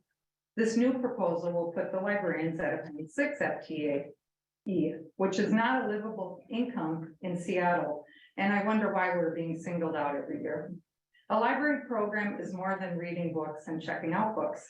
The library is a place that promotes digital and media literacy, generates excitement to read and grow as a lifelong learner, gain research skills and knowledge, synthesizing it into new understanding, collaboration and mindfulness, to name a few. I have created a community within Island Park. Cutting the program impacts the student, staff, and community as a whole. Here are a few programs students will no longer receive. green screen videos, book clubs, STEM programming, special projects, visiting authors, book fairs, grants for special programs and collection development and more. A program of excellence requires intense planning. High-level lessons that engage students require collaboration with teachers, researching the grade level curriculum, and then integrating them with library standards. This excellence is not sustainable at a 0.6 FTE. I want to give you a glimpse as to what this looks like. I'm doing a book club with the entire 5th grade, and it has been fascinating to see how students are empowered and engaged by choice, voice, and leadership, especially those that are reluctant leaders. Students get to choose their own books and discuss it in their group. Studies show book clubs are one of the more powerful tools in generating excitement to read. Studies also show that reading falls off in the spring of grade 5, and I wanted to combat that. I can't tell you all the incredible learning I'm seeing, but I do want to highlight one incident. One student in a group of 5 was reading 2 chapters to the others. I took the book, and during my prep time, I have been reading the book aloud and recording my voice. The student listened the next time in class and took off the headphones, commenting, "Mrs. Middleton, I read 2 chapters in 5 minutes." The library is an inclusive space. It's a safe place. And if you put the librarians at 0.6 FTE, you will not have a high quality program in the Mercer Island schools. Thank you for your consideration.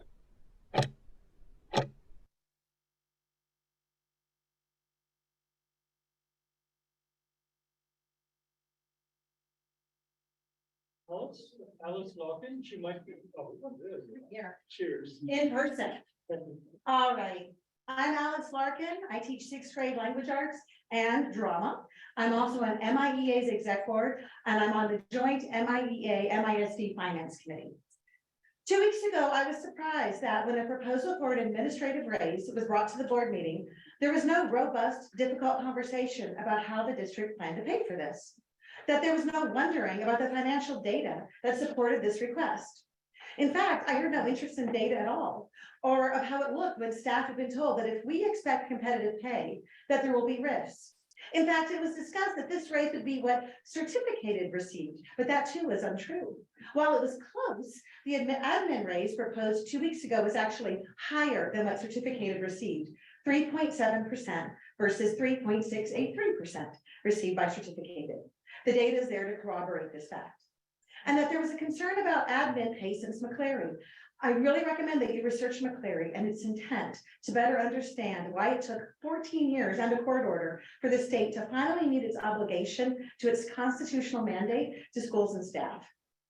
Further, 2 weeks ago, I heard high praise for how our leaders were the ones who, and I quote, were responsible for doing the work to bargain and allow our schools to be reopened. This type of work does not happen automatically. It takes leadership. It seemed to have been forgotten that MIEA members partnered with the district to develop all of the protocols and safety measures so that we could open the schools, giving up hundreds, if not thousands of collective hours without pay. When our state finally opened up vaccines to educators, we had to scramble to get COVID vaccines, often waiting in line in freezing temperatures for hours. My experience, or traveling great distances, many staff that I know did this. Or that it was our special ed staff who were at the forefront of being in the classroom face-to-face with students in the middle of the pandemic before there was a vaccine. I will never forget when we were told by our then superintendent that while we would be afraid, we just have to get over it. That was such a belittling, disrespectful statement. But what I really want to discuss today is the recently proposed RIFs, which, given the administrative raise of 2 weeks ago, feels like a slap in the face.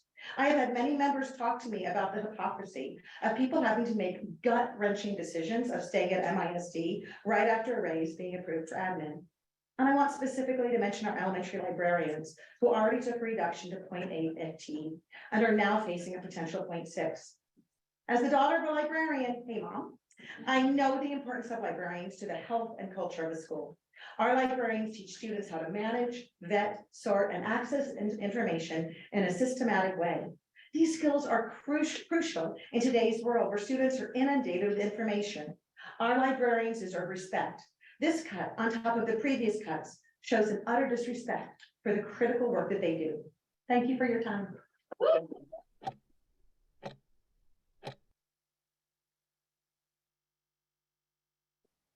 Susan Ham, Andy Ham. Oh, second. Sorry, Megan, sorry. Yeah, may I cede my spot to Sally Martin? Sure. Thank you. She has to- Oh, yeah. She has to leave her. And you'd like to Oh, go? and I- Sally, Sure. we can swap spots. Yeah. Thank you so much. My name is Sally Martin. I have two sons at the high school, and I'm here tonight to talk about the power and the impact of the drama program. In high school, as we all know, everyone wants to find a place where they belong. There are many options for neurotypical heteronormative kids, but when you don't fit into those categories, it can be trickier. The drama program at MIHS is a place where every kind of student feels welcomed, feels included, and feels that they have a sense of belonging. The students are all trying to figure out who they are, and as part of that process, are trying on different identities. In drama, they have a chance not only to explore those identities, but to fully express themselves. It's a place where they can take off the mask that they feel that they need to wear elsewhere during the day.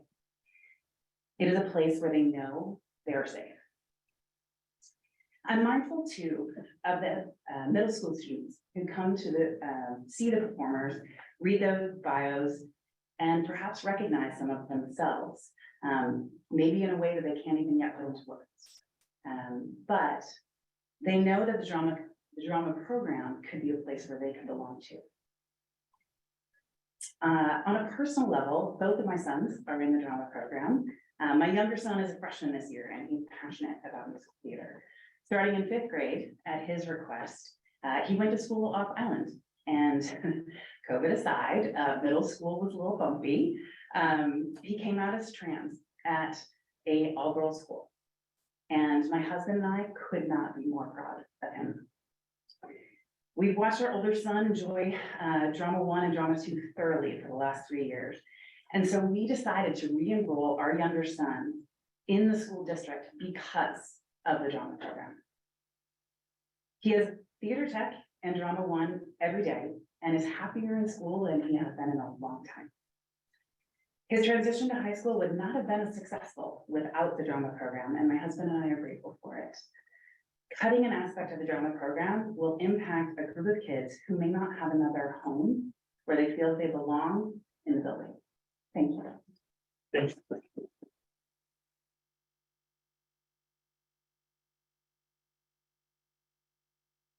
Let's do Megan next. Thank you for yielding your time. And then Susan Ham and Andy Ham.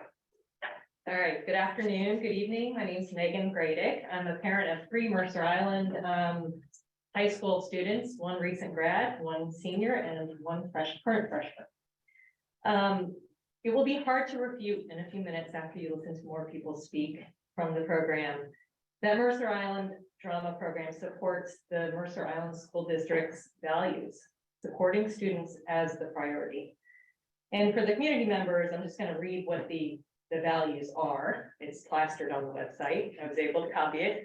The MISD values are supporting the whole child, creating an inclusive and equitable learning setting, ensuring a safe and supportive space, and providing rigorous and challenging learning. This is the MISD vision, which you're all very familiar with.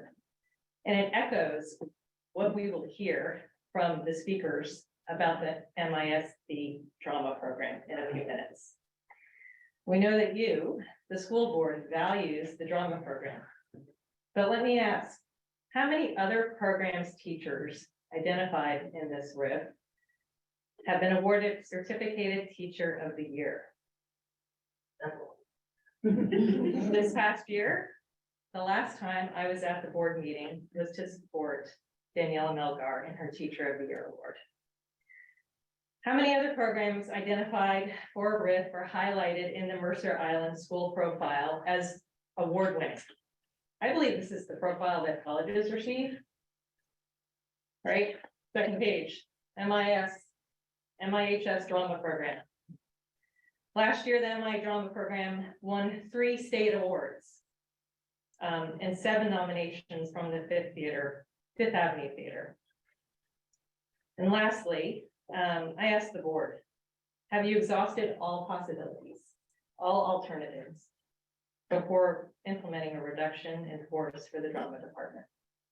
I know it's a tough decision, but this department supports MISD's vision in such a clear and tangible way.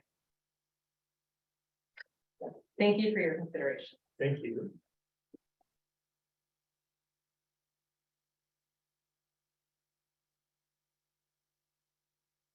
Susan and Andy, you were next on the list. Want us together? We can both come up together. You signed up individually, that's Yes, fine, we but did. you may stand together. Okay.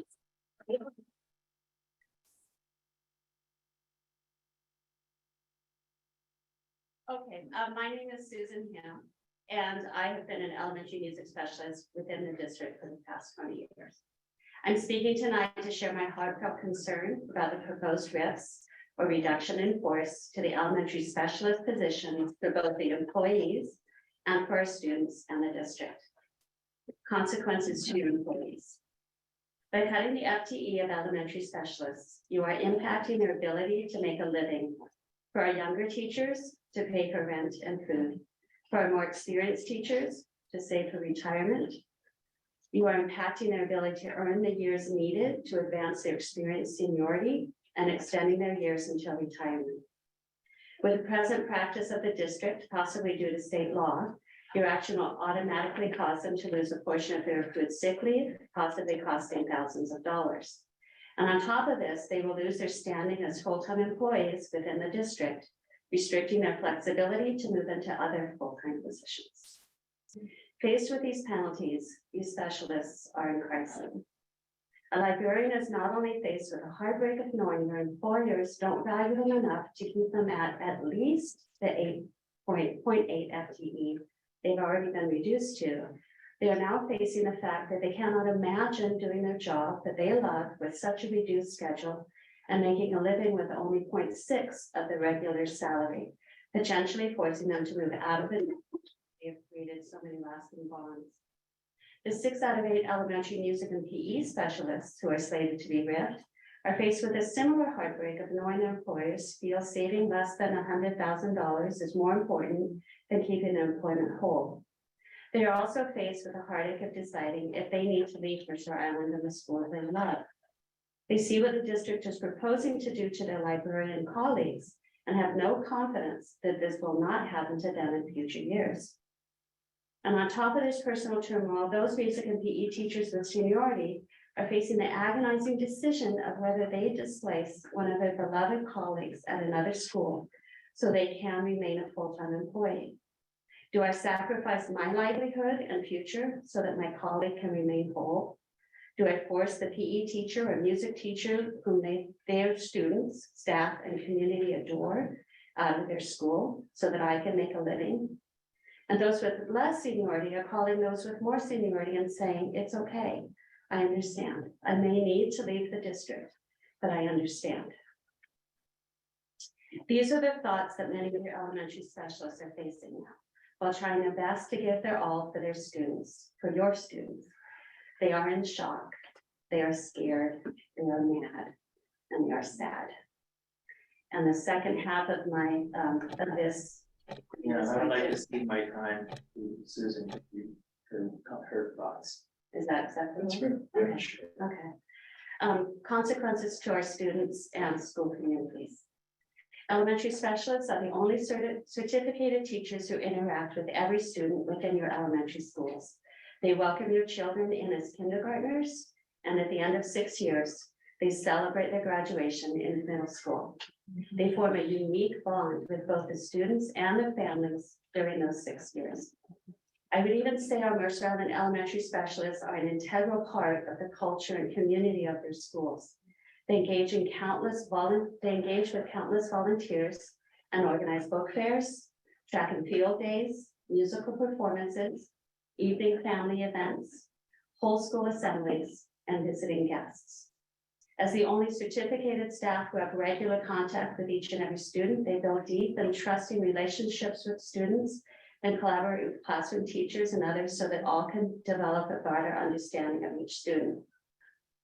by cutting the librarian positions to working the equivalents of 3 days a week and cutting 6 of the 8 music and PE specialist positions to less than full-time, not only are you greatly impacting their ability to make a living, their ability to remain within the Mercer Island schools because of their need to accrue experience for retirement, and the district's ability to be able to attract future quality librarian, PE, and music teachers, you're reducing the amount of time and ultimately the passion that these teachers will have to contribute to their students and school communities.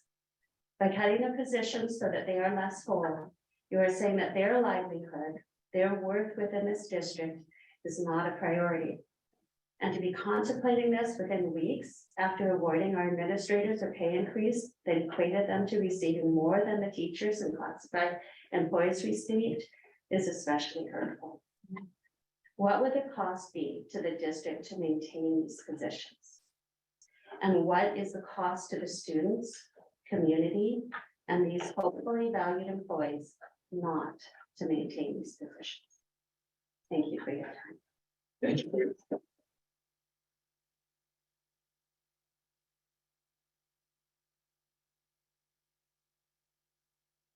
And also speaking of library funding, that's Krista Kazmikas.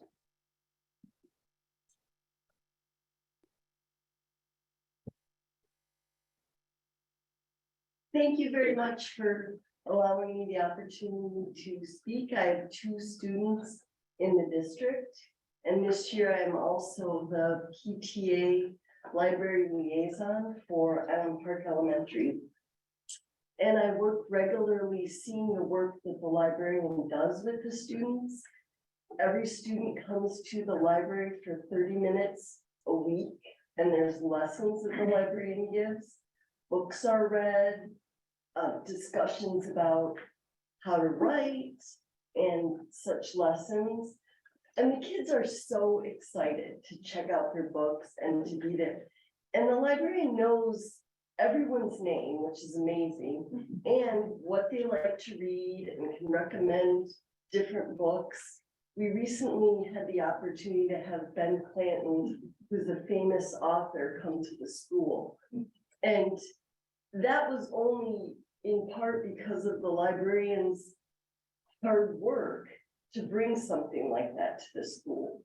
And those kind of things are things we're gonna lose if we cut down the amount of time that the librarians are in the school. And you're going to lose really great librarians because it's not sustainable for a lot of people to have a 0.6 hour job, a 0.6 full-time job. And as a parent, I don't like to see these little cuts to positions that are student facing. We chose this district because of its great reputation, because of all the wonderful programs. They don't have similar programs in other schools, and I don't want to see us continue to degrade, especially programs that deal with reading, which is such a fundamental skill, especially at the elementary level, when you're hopefully building the students' love of reading and learning. And so I would like you to please reconsider cutting the library staff again for the 3rd year in a row. Thank you. Thank you.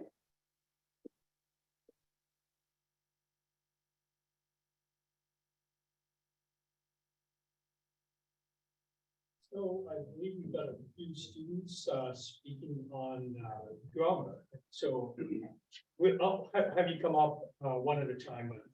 I'm keeping you guys together, so you'll also be able to hear one topic continuously.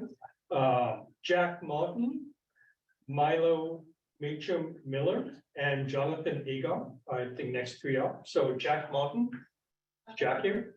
Yes.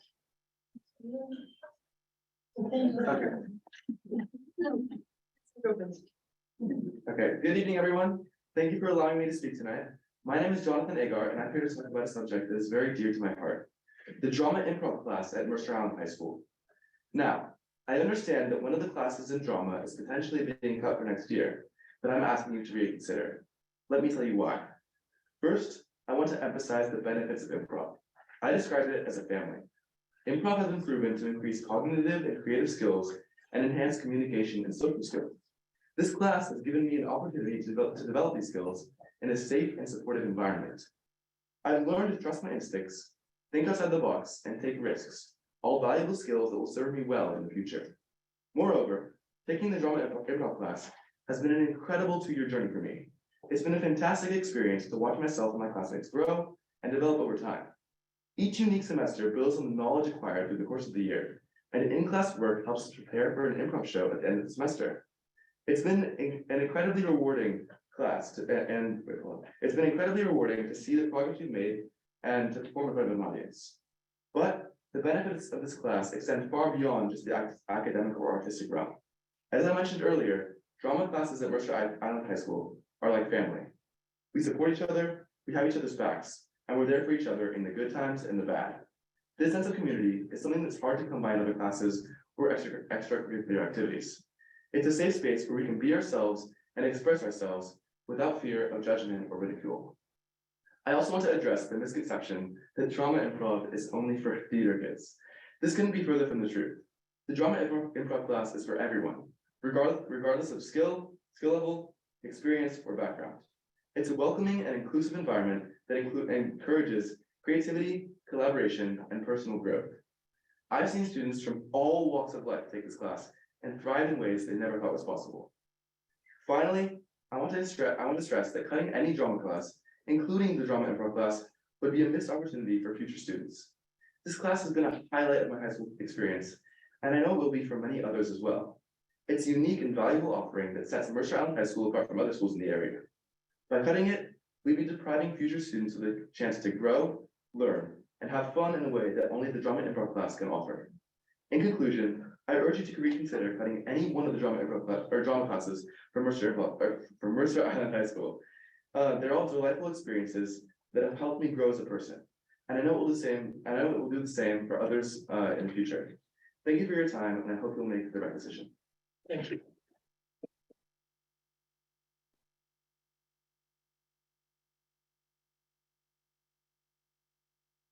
Do we have Jack around?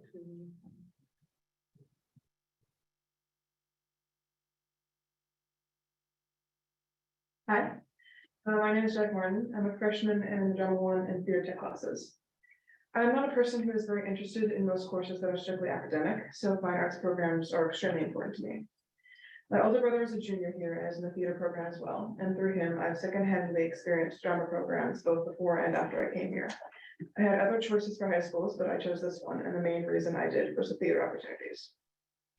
I am autistic, and almost every single interest I've had over the last 5 years have been surrounding drama, and I've been doing theater work ever since. Coming here, I've had a place where I can freely express those interests as much as I want. I'm also transgender, and through drama, I can properly express myself the way I need to. I can perform as me and be no different from the rest of the people on stage.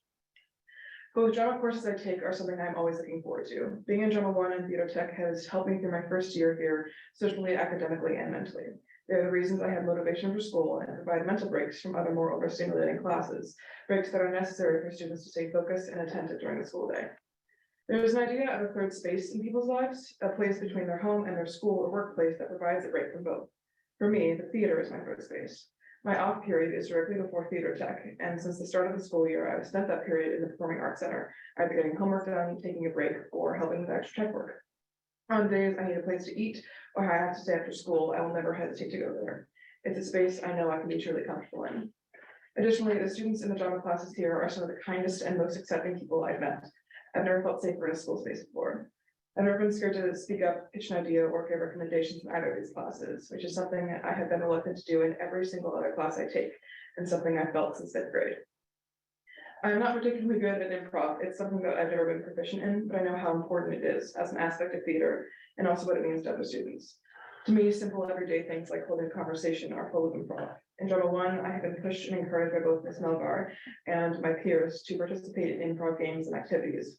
And although it is not something I am incredibly passionate about, it has helped me be more confident in putting myself into situations that push my boundaries and more confident in general. It's taught me that it's not the end of the world to be perfect or entertaining every day, and no one is going to judge me for making a mistake. It is so incredibly important to have classes like these available to students so they can find a safe place or push themselves out of their comfort zones and try something new, or find a new way of self-expression, or find a passion. Thank you for your time.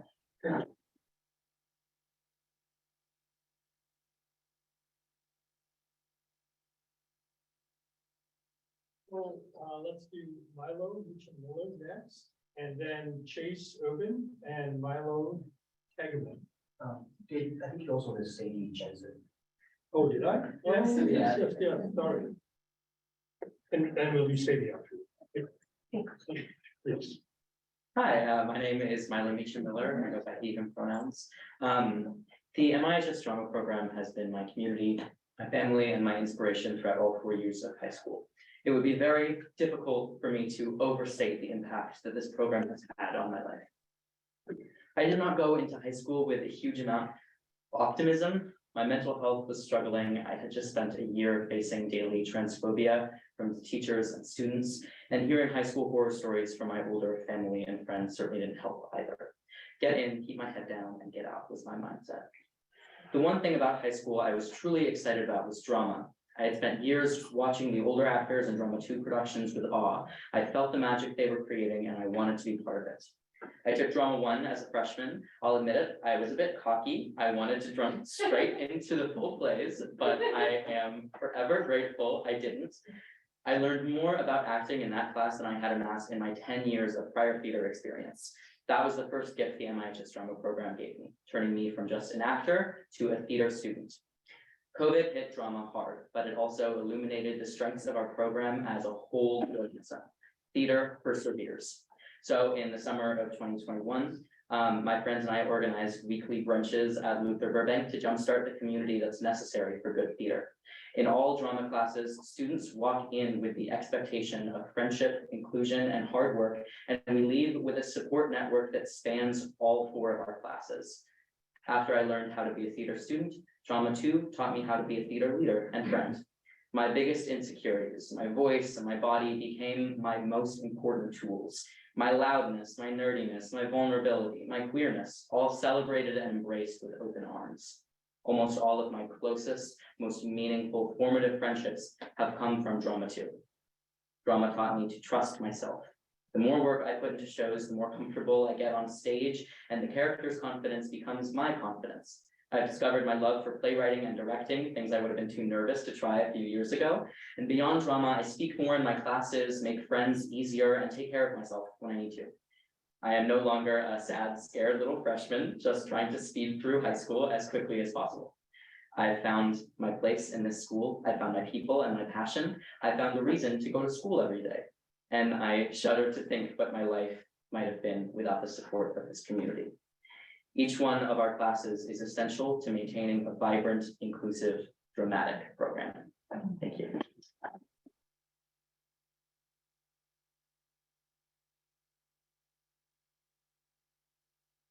We'll do Chase next, and then Sadie Jensen. Hello, everyone. My name is Chase Urban, and I'm a senior at the high school. This is my second year in the drama program. I was in theater tech last year, and I'm in drama 2 now. I'll get straight to the point. When I heard that we could potentially be cutting the drama class, I was devastated. You see, I've benefited greatly from this program, but I also know what it's like to not have a program like this. I transferred here my sophomore year, and my last high school in California was extremely poor and sports centric. We had a total budget of $0 for fine arts. And I see that as a lot of left behind creative opportunity, but also a lot of left behind career opportunity. When I transferred to MI amid COVID, I was excited to access a more affluent school that would provide me with so much more opportunity. So when I found theater tech my junior year, I got pretty excited. And quite frankly, it wasn't some intentional thing. I was bored of my CCR class and I needed some credit. And so I ended up in the theater tech class. But that started a passion that I was hooked on ever since. After I passed that class, I joined drama 2, and then I also became a drama TA. When I turned 18, I used all of my time in the theater to begin studying for theatrical certifications, teaching myself vector works, and using my teachers to answer questions and giving me career advice. I coiled cable, I tied my first bow lines and pitches, I built sets, and I hung and focused lights. Because of the flexibility of the drama program, I was able to cater my learning to a career. Now I possess working contracts with the International Alliance of Theatrical Stage Employees in Climate Pledge Arena. I'm the lead lighting electrician for PNTA and a technician for Bellevue Lighting, as well as a CAD designer. I work jobs that could support me, a comfortable lifestyle, and would be a suitable path if I decided that college was not a right fit for me. So why am I telling you this? Not to brag or impress you, but because of the theater program at MI, I've never had to ask a teacher, will I use this skill in the real world? Or why are we learning this? Because I'm actively using what I learn every single day. When I seek a challenge or I need to learn something new, I know that my teachers will bend so far back for me. And I know this because they've done it time and time again. So whether it be tech theater or drama 2, drama 1, or drama improv, cutting any part of the theater program is an option that cannot be considered. Because if MISD's intention is to provide holistic programs that nurture students academically, as well as socially, as well as prepare them for the rest of their lives, then cutting any drama program would simply be a failure to that mission. Thank you for your consideration.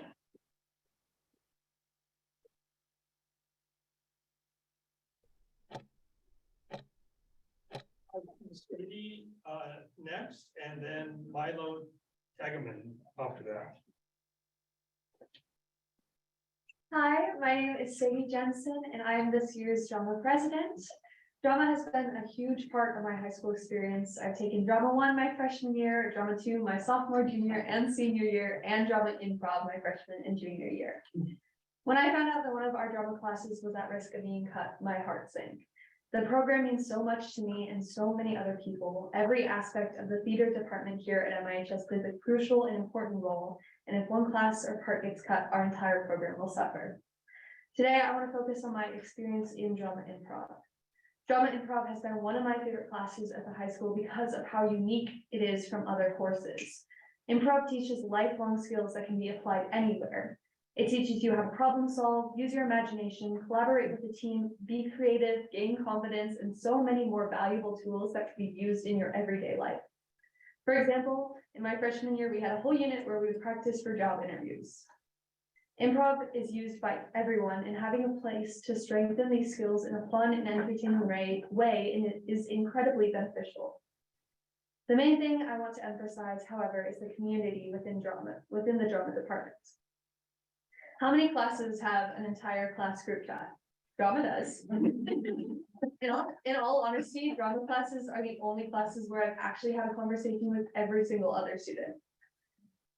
Drama provides such a strong community that welcomes people from all walks of life.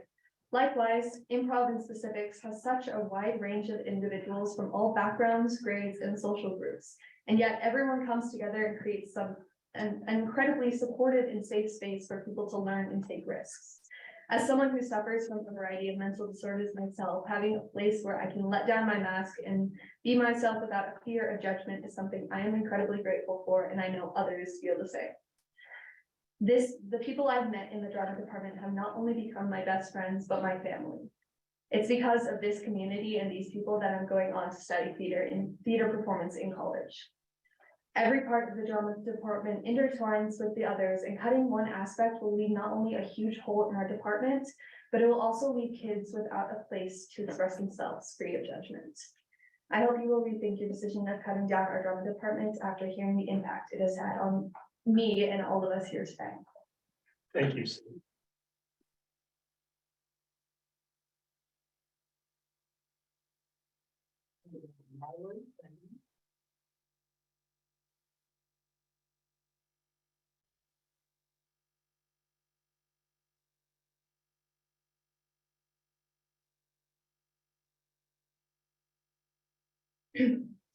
Hello, everyone. My name is Milo Tangerman, and I'm a freshman at Mercer Island High School. When I started at MIHS, I'd taken a few drama classes before at a local theater. While I enjoyed them immensely, I was ready for something different, so I decided to take drama improv and I auditioned for Grease, the school musical, in the fall. To be honest, I really wasn't sure what to expect, and I was pretty intimidated by all of the more experienced students in both instances. But through learning and growing as actors with everyone else, I was able to overcome my anxieties, focusing less on what others might think of me and more on just enjoying myself. Through both of these experiences, I truly felt like I was a part of something. That sense of community is what makes our drama program so special to me and for countless others. In a school where students are taking multiple AP classes is the norm, and students are consistently pushed to strive for academic excellence, performing arts classes are a welcome break from the stress and anxiety many students experience. They provide a safe, supportive environment where students can be authentically themselves, in a world where that may not often be the case. Classes like improv might not be valued by people outside the theater community because they're seen as easy. Or watch any substitute teacher in a drama class try to film. That's not the case. Improv and theater in general challenges you to think outside of the box and think on your feet. Skills that sound simple until you actually try them. And these skills aren't just applicable to theater, but to your whole life, in school and beyond. The MISD drama department is one of the most welcoming, open communities I've been a part of in my year at the school district so far. It's given me friends that I never would have met otherwise, and a chance to participate within a school, and a chance to participate in theater within a school environment. But most of all, it's given me a place to belong where I wasn't sure I'd find one, and that's the most powerful feeling a person can have. Thank you for your time.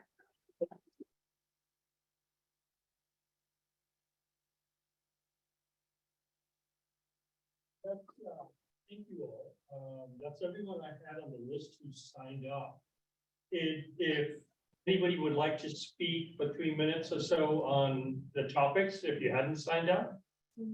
Sure, please give us your name and please stand up at the podium. Let us know your name and please go ahead and speak. Hello, my name is Ben Nemperty, and I'm a sophomore at Mercer High School. I'm speaking here today to specifically emphasize the importance of the drama hip hop class, which is an integral part of the drama program as a whole, as well as the effect on my and many others' high school experiences. I first took drama improv my freshman year, and am currently taking a class as a sophomore.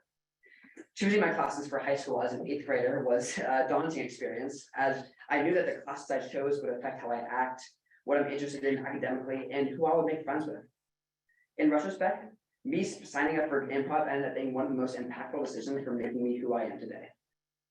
I've struggled with this stutter for as long as I can remember, as long as I've been speaking. After a tough middle school experience, my confidence was at an all-time low, causing my stutter to worsen, and it became a detrimental part of my daily life. Moving forward into high school, I had no idea what to expect and was terrified of going to school. But as the year progressed, I soon started looking forward to school, all due to one specific class. I dragged myself through 6 classes a day, but knew I had the relief of improv. Throughout the course of 2 semesters, I came to 6th period and learned life skills that gave me the ability to think fast on my feet, enunciate while I speak, work with other people, be creative, many more, and most importantly, gave me my much needed confidence back. And the drama program has given me my community. Without its classes, I wouldn't have met many of the people who I have the pleasure of calling my closest friends. And I wouldn't have a safe space to have fun, relieve stress, and work on the aspects of myself that are most important in the real world. If you told me at the start of freshman year that I was able to perform in 3 improv shows without stuttering, that I barely noticed my stutter on a day-to-day basis, and that I would be talking to a school board meeting in front of big, scary grown-ups, I frankly would not believe you. And that's the magic of drama. It's so much more than just a few classes that you can take to get fine arts credits. It's an integral part of my high school experience. I hope you can understand the importance of each and every one of these classes, and that you keep allowing students to participate in the amazing drama program we have at our school. Thank you. Thank you.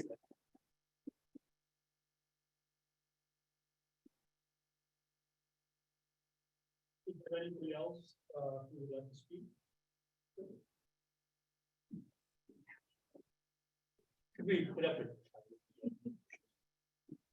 It's been fun.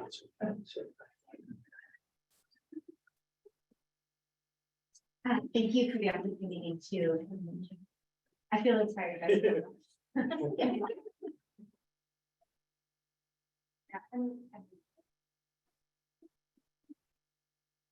My name is Lori Valencia. I've been with the Mercer Island School District for 20 years. I have a 6th grader and an 8th grader, and I had not planned to speak tonight, but I have a call to do so.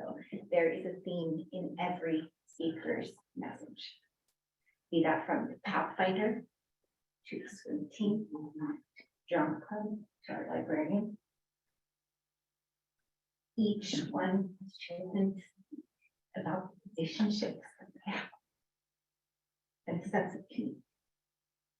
You have been charged with an impossible task to work with human beings. You're going to have to make very hard decisions. I hope that you will remember when people say that it's a sense of community that is making their high school experience. Please choose to make cuts that do not impact children's relationship with each other and with adults that care for them. Thank you.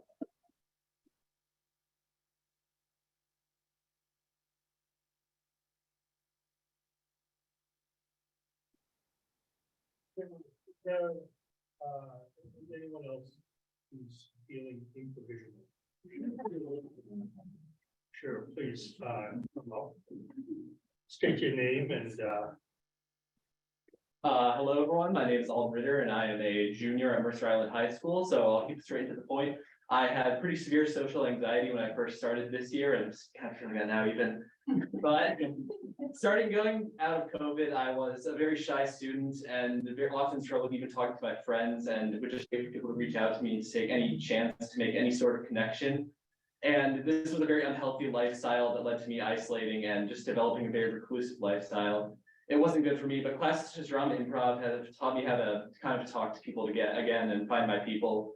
And it's been really great to see this accepting space that I hope many other students will have the chance to access. So I please implore you to consider not doing this program, as it has helped me and I'm sure will help so many other students. Thank you for your time.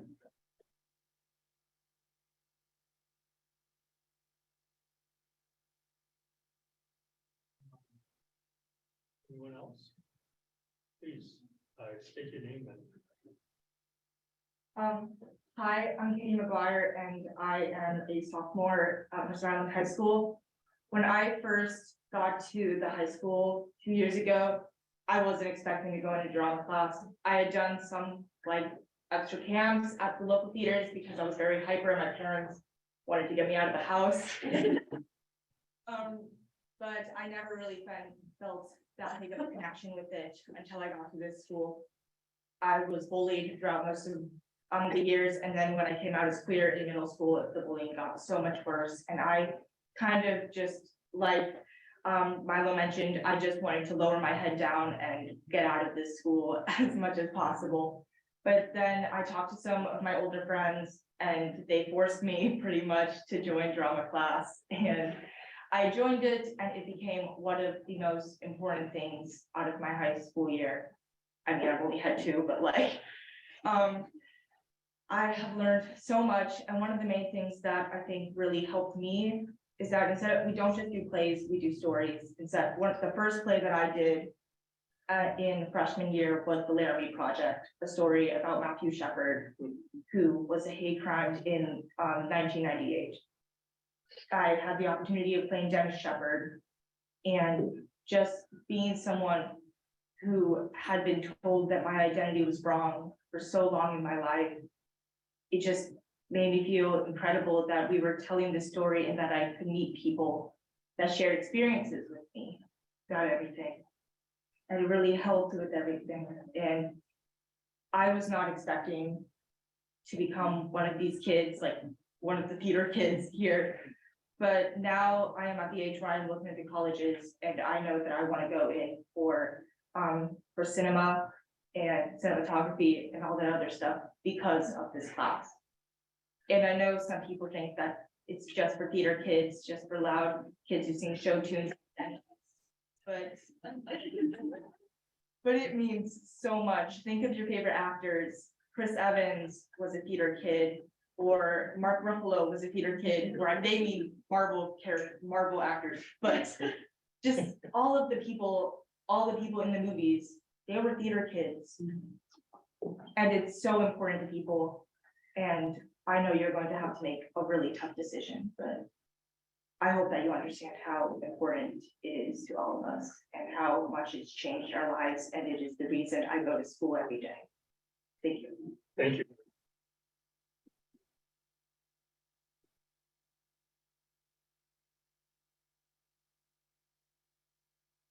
Thank you, everyone.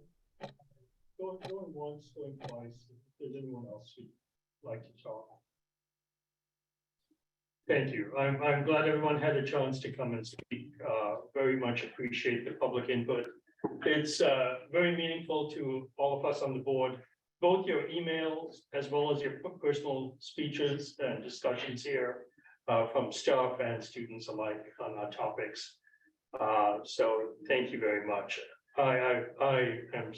I'll speak for the board that we are all very grateful you took the time to come this evening and advocate for what you believe in. It makes board service much more meaningful to hear that these values we care about are being embraced and going through our schools. So thank you. Fred. Sure. I think what would make sense is to, moving through the agenda would be to go to 2F, since the topic would be related to the reduction in force that many of our speakers spoke about tonight. And so that would be my recommendation. Sure, let's move to 2F. 4F. Is it 4F? 4F, yes, thank you, Andrew. I should take like a 2-minute bio break or. Yeah. We'll take a 2-minute.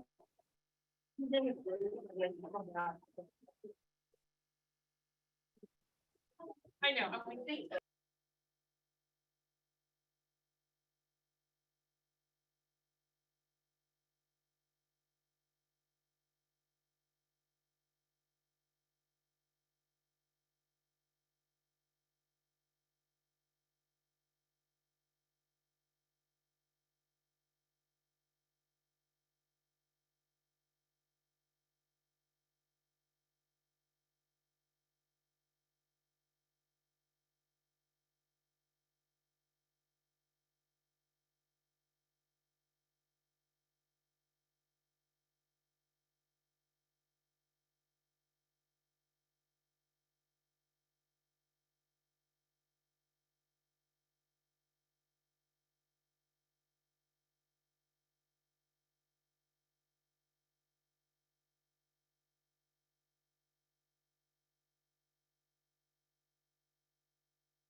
Okay,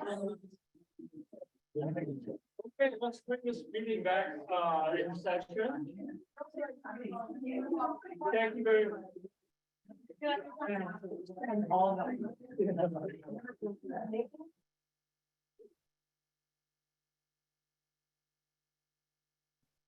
Okay.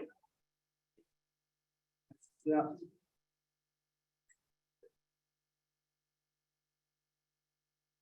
Are we back in session, Andrew? All right, let's come back in session and we will move to 4A to talk about financial information administration and our reduction in force concerns that have been raised this evening. Great. Certainly want to also echo the sentiments of appreciate the staff as well as certainly the students to come forward.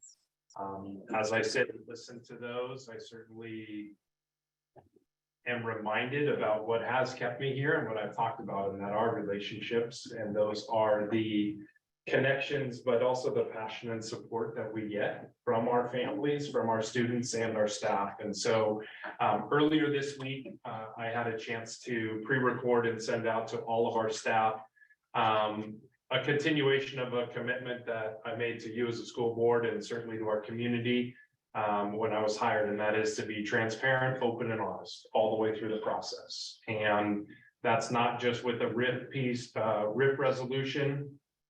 Those have been trying to make sure that our budget is much more transparent and making sure that we are out in schools talking about our budget, talking about curriculum, instruction and assessment. And so I've also added onto this presentation since Monday in response to lots of emails and advocacy, some of which was communicated this evening and some that was not. So just a piece that I let the staff kind of in on is I never wanted to start my principalship the same way I didn't want to start my superintendentship, and that is with reducing staff.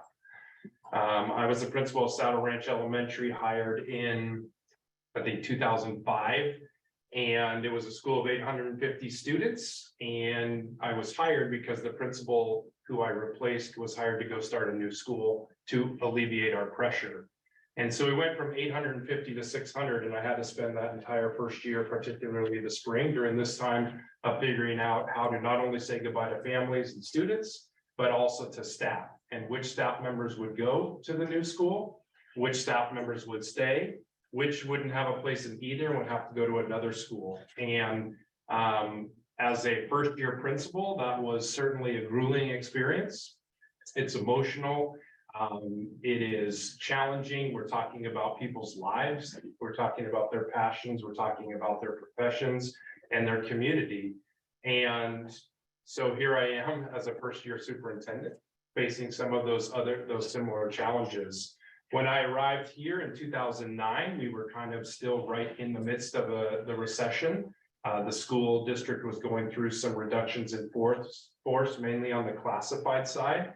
I remember the school that I inherited at Lake Ridge of about 610 students, and I had Peggy Chapman as the lone admin assistant for the entire building. I didn't have another admin assistant. She was the only one. I didn't have an assistant principal. I had no coaches. Those were certainly some challenges, and those were decisions that had to be made in that time because of the challenges of the recession and the lack of funding from the state. We fast forward to where we are now. Since 2016, we've had a reduction, as you said, President D'Souza, in the number of birth rates here in King County. It's been on a steady decline, and we knew that we were going to be facing somewhat of a decline, but at around 4,400 at our peak, we predicted that that decline would be marginal over time, and mostly attrition would probably be able to take care of our reductions. Then we had COVID that came in, and that accelerated our decline by 200 to 250 students. And as those birth rates have gone down with COVID, that's where we really find ourselves. So before going on any further than this, I think it's important that tonight's resolution to the board that I take full ownership of authoring, and as MISD Stolinsky accurately said, it is a challenging situation to find myself in. I hope I'm not the big scary person that Mr. Lamperti said. I was his principal, maybe he sees me different today. Hopefully, when I was his principal, I wasn't so big and scary. I'll have to follow up, but this is March 23rd. And there are legal and contractual obligations that we have to uphold to as a school district. The last thing you want to do is start talking about RIFs in March, because we have a third of the school year still to go. And it's damaging to relationships, and it's damaging to partnerships. But because of the timelines that we're under, we have to start now. We also have to start now out of respect for those who may have to make other choices, whether or not we force those or whatnot.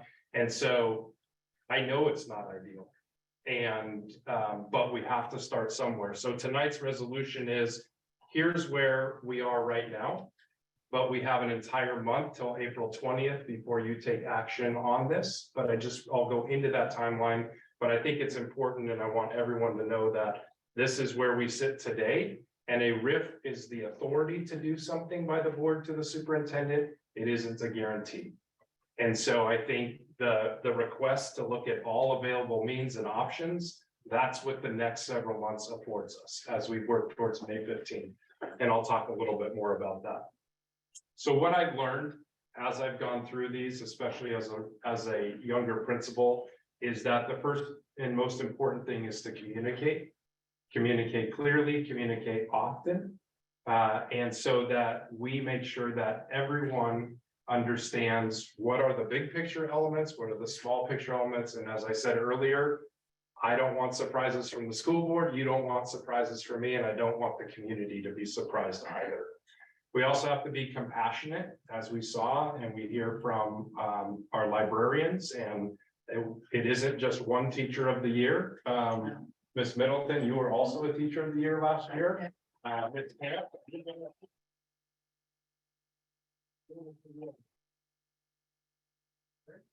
What's that? Mrs. Medford, but in the room tonight, we have multiple teachers of the year. And that's certainly not lost on me.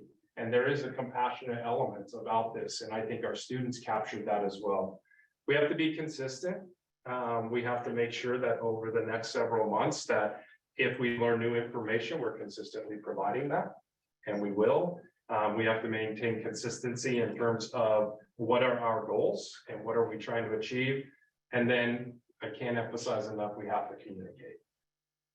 So why are we contracting or even going through a RIF in the first place? Just to reiterate, obviously our enrollment declined and our enrollment and staffing are not imbalanced. And I'll get a little bit more into what the challenges are and what I'm grappling with each and every day. But we also don't have room, and this was kind of reflected, I think, in Director Laurie, your question earlier about the 3880 and why are we choosing that? We can't afford to make mistakes when it comes down to staffing and enrollment because we don't have a fund balance to back it up. And in the past, we did miss fund balance, and that was part of my budget presentations, where when you miss fund balance, even by 100 kids at $10,000 a student, it adds up quickly. And we can't afford to miss that, and we can't afford to miss on the staffing side, because with a shrinking fund balance of where it is, I don't want to be back in the position and put our district in the position of having to borrow against ourselves again. I don't think that that is going to sustain us over time, and it's not going to continue to put us in a position to actually experience the climb out of this. And then certainly our costs are rising and our revenues are declining. And we'll talk a little bit more about that.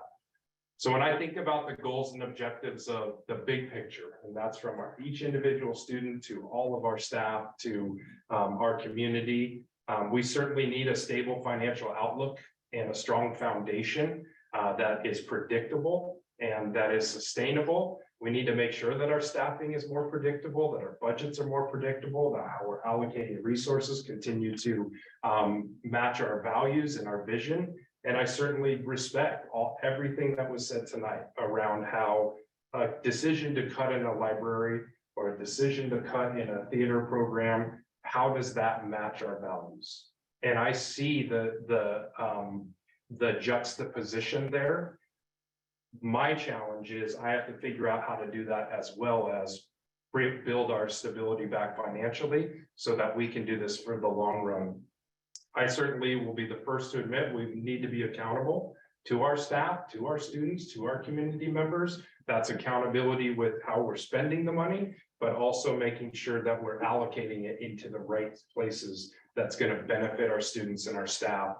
And that's why at the bottom, we have to maintain our focus on students and our support for our staff so that our students who feel marginalized or our students who have felt accepted all along, that we're all coming together and realizing our dreams and our potential.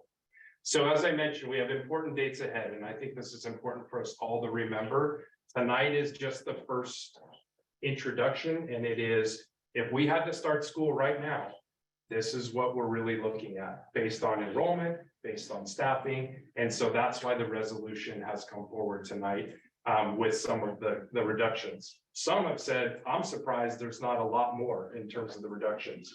I also have to remind us all that we also have other staff members who will be reduced, but it's not a RIF.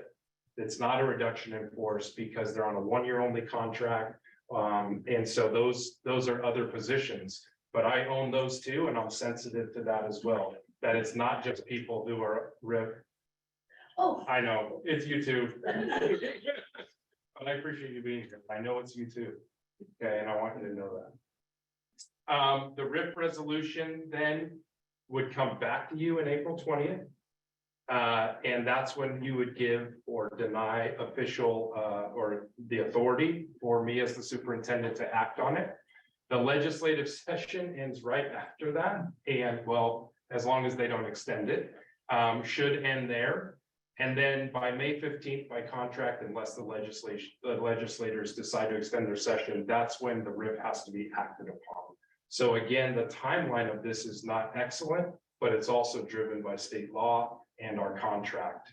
And then finally, we look ahead towards the approval of the budget, as we talked about tonight in June, and then an anticipated start of a new contract, since those are both open. So what does that mean? That means we have these intersections between that to try to figure out how do we avoid this and where can we do things differently to try to avoid some of either the RIFs or the reductions. And so there are three key pieces along the way that we'll continue to work tirelessly as a staff, both in terms of our buildings and our central office and everyone working together. So there's some dynamic forces and competing priorities. And the problem with this is that they are in opposition to one another, but they're really about interests, they're about our constraints, and they're about our unknowns. And our interests, if we look at those, we certainly have the interest of the academic and social, emotional well-being of our students. And as we've said, and we've talked about, that our 4 Bs are just as important to our students as they are to our staff in terms of believing and broadcasting it and those components. But we have to think about all of those components of the whole child.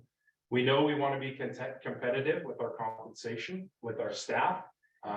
In the job market, we know that we want to retain and attract excellent educators, and certainly want to continue to restore that fund balance to build that financial stability. So those are some of our interests. When I think about the constraints, what's keeping us back? With that shrinking birth rate and losing those students, I wish that it was only going to be, and our demographers would have come back to say, this is a 2 or 3 year problem. But the predictions there are that this is going to be a decade problem. And it's not going to be just Mercer Island, as we've seen across the bridge to our east. Their conversations aren't talking about cutting small fractional pieces. They're talking about closing whole schools. And obviously, we have a long-range facility planning committee who's going to be tackling some of these questions. But we know that we're seeing this throughout the region. When you hear other school districts cutting millions of dollars, it's because their reality is also ours. We have increasing staff costs, we have increasing commodities, we have our decreasing levy capacity. Can't thank Jonathan, who spoke tonight. His mom has been a tireless supporter down in Olympia throughout this session.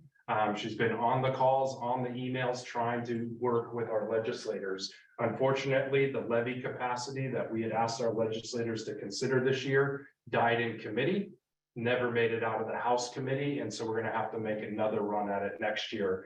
And of course, we will certainly do that, but that inability, as you were talking about, Director Sullivan earlier, to levy as much on the EP&O levy, to the tune of a reduction of about $5 million since 16-17. And then we know that we continue to be underfunded by the state. We talked about that in the budget conversations, that we still rely on our levies for about a third of our staffing, and the state's only paying for 2/3. And when you're decreasing that levy capacity and losing students and the state isn't coming through, that's where we're finding ourselves in the challenge. So our unknowns, as I said, House Bill 1244 died in committee, House Bill 1436, Senate Bill 5311. I certainly continue to urge our community members to, in any way possible, urge our legislators to pass and look at these bills carefully. They're going back and forth right now. The House bill would give us about $100,000 more in special education funding. The Senate bill about $400,000. It's still a far cry from the $3 million that we overspend in special education as a school district because the state doesn't fund us, but every bit counts. And as we start thinking about these individual classes and these different programs, all of these are opportunities that are still on the horizon. We also have our open contracts. I continue to be in regular communication with Sally Lozier, the president of Mercer Island Education Association. We know we have those 2 open contracts, and those are big drivers because certainly 85% of our expenditures go into our people. And so when we have those open contracts, we don't have certainties about what our costs will be next year. And then we have a new normal. Coming out of COVID, it's harder to predict what will the kindergarten enrollment be. How many students might we attract back from 5th grade to 6th grade as students move from elementary to a middle school? And then certainly our incoming 9th graders for the same reason from 8th to 9th grade. So recent concerns that are shared, and I go back to transparency is really important. One of those is, what have been previous cuts? What have been other considerations? And just a few, there have been others. I know that last year we ripped positions in the middle school and in the high school, though some were restored. But if we go back even a couple years before that, we eliminated an elementary Spanish program altogether. So that was 4 positions that were contracted right there. Last year, we had 2 assistant principals that we ripped and didn't bring back. When I moved from assistant superintendent to superintendent, we did not backfill that position. And then right now we're looking at the first reduction of our elementary librarians, which was spoken about tonight, which was a 0.2 in each school. So down to 0.8. What's on there tonight then is an additional 0.2 from each of the librarians, which is why you heard people speak to 0.6. You also heard from some staff members, and I've heard this too, around administrator compensation. And so I think it's important to kind of explain to everyone how administrator compensation works. First off, our administrators are on a 1-year only contract. Every year, their contract is only good for 1 year. But rather than bargaining, we have what we call a meet and confer process. I meet along with Director Battersby and Director Sullivan, with 3 different groups who are not represented by the Mercer Island Education Association. Those are our administrators, both classified and certified. Then we also have professional prof techs, we call them, or their administrative positions here in central office, and then our grounds maintenance and operations team. So I meet with them throughout the year because they don't have the same cycle. There was a 4.4% raise that was allocated out to our maintenance and operations team, which was commensurate with the 4.4% that our classified MIEA members received. And that was done in the fall. We also made adjustments to our prop tech group, some of them moving from hourly to salary. and to try to balance out and better predict costs going in the future. And then the last one was our administrators, and they received a 3.2% raise when we started the school year this year. I told our administrators that until we made our first payment or had a plan for paying down that loan, that there would be no additional opportunities, but that we would come back and have another discussion once we had that. So while I understand that people have talked about the timing and it seems like a slap in the face, some of this is also timing of when I meet with these groups and where I have to go forward. A reminder is the board has an expectation of their superintendent in OE 7. And of course, that's for all employees and attracting and retaining, not just some of our employees. And so I also have to think about all of those different groups. It was alluded to by one of our speakers tonight, and I'll also be speaking with another staff member who's taking me up on the offer to meet tomorrow. But just a reminder, this is what was spoken to tonight of what have been the differentials in raises over time. And so since 17-18, just as a reminder there, our MIEA certificated staff has received just under 32% in raises. Our classified staff just over 40%, and that non-rep group that I've talked about have been, There you go. Sorry, what's the black line? I've been there. The black line is inflation over that same period of time. And so we didn't have the new 22-23 numbers at that point. So inflation's risen about 18%, and then you can see where those raises are from there. So that other blue line there is our commitment that we've already made to MIEA next year to make it a full 8% raise for our MIEA certs as we head in to the following year. So my illustration is, and if I can go back to.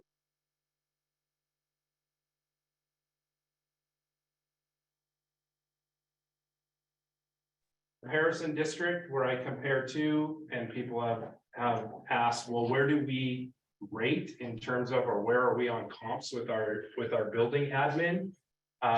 Besides our elementary principals right now, every single category for our principals is below the mean for the comparison districts right now. There was a time not too long ago when we were actually above and quite a bit above, and now we've fallen below the mean with the exception of the first year elementary principal. And we're a few $100s over on that one. And so I want to be transparent because I'm the one who owns it as to why raises have been given. And I have that ultimate responsibility of not only thinking about MIEA, but thinking about our principals and our other groups. So the last one is just thinking ahead as we think about our IPD or our salary increase and our commitments. Last year, the legislature came in at 5.5%, which if we adjust that and we were to apply that to all of our staff members, that would have been a 3.2% increase. Remembering that the state only pays for 2/3 of those positions. Our levies, federal dollars pay for the other third. The forecast right now, and I had a chance to talk to Senator Wellman recently, and she's assured me that there won't be surprises like last year. They're looking at around 3.7%. I asked Director Adams to quickly give us an update on what that would mean on adjusted. That would be about 2.55% adjusted on that. So we have committed to the 4.317% increase for our certificated staff going into next year. That was part of this year's bargain. So we're already committed to that. And we know that we couldn't afford that same raise. We also committed to the raise not happening until February instead of at the beginning of the year. Classified started the year with 4.4%, but we couldn't afford that. We were looking at our long-term future there. But we also knew we didn't want to drop behind and we wanted to keep pace. I'm certainly not here to say that we're above and that we're at the top in our categories because we're not. But we have to look at some of those other pictures. All right, elementary librarians like Miss Larkin. My mom too was an elementary librarian. She taught first and second grade. I don't for a minute doubt the value of our librarians. and what they mean to our students. And being in Miss Middleton's classroom and seeing her work with staff, with Miss Harnish and others. So it's not about those components. It's not about the cut. And I think some parents who had asked us, or do we lose our librarians altogether? And it really goes back to, we have to match our staffing and our students. So a little history, when I took over at Lake Ridge in 09, actually when I was getting ready to leave in 2013, we had 605 students, we had 26 homeroom classrooms, and we had 1 full-time librarian. If we were to start next year today, we'd have 335 students at Lake Ridge, 15 homerooms with a 0.6 librarian. It's not because I don't think a 1.0 would make a big difference. It's that we don't have those means anymore because our students aren't there. When we opened up Northwood, we made a decision as a district to fund 4 librarians and not 3. We had operated 3 with 1,800 kids, but when we went to 4, we decided to add a 4th. And we're just not in that position to be able to do it in the same way that we did at that time. So again, our interests here are similar to our interests that I talked before with those constraints. It is not to not have librarians, and I get the impact that it would have and that people have to make tough decisions in their lives. There's ways that we could cut maybe a full librarian and then spread the other across the 3 schools. So there's lots of ways to do that. But obviously our librarians are just one of several different places where we're having to look. So just some other key pieces there, of remembering that our levy has shrunk by $5 million. Special education continues to be a challenge. We're hoping for more legislative support there. And we'll see where the enrollment comes in. Fortunately, we do have time, and that we're not at the end of the road here. We're in March and we still have a period of time. And so, you know, I would say just kind of wrapping that all together, you know, there's the human side of this job that, you know, there are staff members who I either hired to be the librarian at Lake Ridge and brought her out of a classroom because you see what they can do. And now I'm in a position of, how do I make the district financially solvent? How do I reimagine and retool our schools in a way that we're going to match our enrollment so that we can continue to move forward and continue to have those programs? And so our art is certainly one that's not on there. We have a 0.5 art teacher for each of the schools. And that's not on there. I know some people have said, well, what about band and orchestra in elementary? And a reminder that we try to staff where the students are. We added a 0.2 to orchestra this year in elementary because we had the numbers escalated there. And so sometimes it's about, where are our students and where do we need to move that FTE? So my commitment certainly to you as your superintendent, commitment to our community is that sleep will be lost over the next month and 2 months, but it's because I care. I think we all care about this district and the students, and the fact that we are smaller in enrollment. We're going to have to continue to face this until we start seeing that increase and come back up. It's just the reality of having smaller schools. You just can't do as much with that because you don't have the number of students. So with that, I'll turn it over to Aaron to just talk a little bit about the actual resolutions that's there, and then we'll take questions from the board. Okay, so if you look at people of the. So if you look at the agenda, you'll see that there's a resolution, which is just the language that outlines the reduction program. It highlights that we first look to reduction in other things and cost saving measures in other places. So I know Director Adams and Executive Director Sullivan have shared with you the different ways we're trying to use the funds that are available to the district to release funds so that we can go to people last. The issue is, however, and that's consistent with our obligations under the CBAs. But the issue is that really 85–86% of our budget is people. So to have any meaningful reduction in cost, we do end up looking at people. And to just echo what Superintendent Rundle shared, I think these are our colleagues. These are people who we know impact students. There is a real impact here. I personally, and I'm speaking, I think, on behalf of everyone in the district, we don't want to see people go, but at the same time, we do have to live within our fiscal reality. Sorry, I'm short.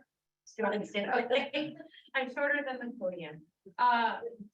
So what we do first, before we even get to reducing people, we look at the people who are not entitled to ongoing reductions. So I do want to share that what you see on Exhibit A to the resolution, which is the reduction in force resolution, are actual proposed or contemplated reduction authority for people who have a right to ongoing contracts.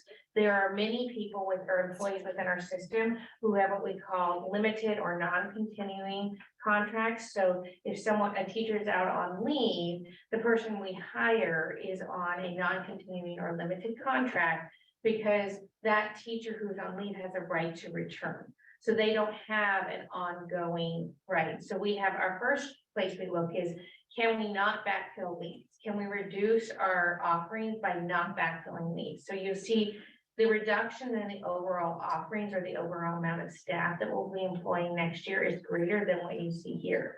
The RIFs, as outlined here, are actual reductions or adverse employment actions. So it's taking away employment of someone who has a right to ongoing employment under their contract, as outlined in our CBA.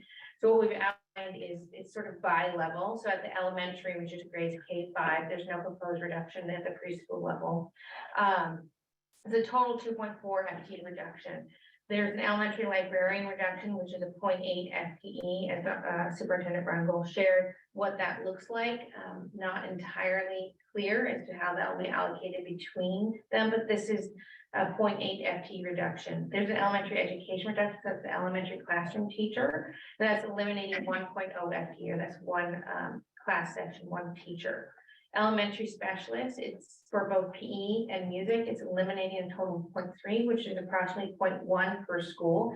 And that's based really on the number of sections, the number of classes in the schools have decreased to the point where our specialists provide planning of time. So when the kids are at the specialist, it's planning times for the teachers, and now there's fewer classroom sections, so there's less contractual requirements for specialists, which is where you see a 0.1 reduction at 3 of the schools, for a total of 0.3.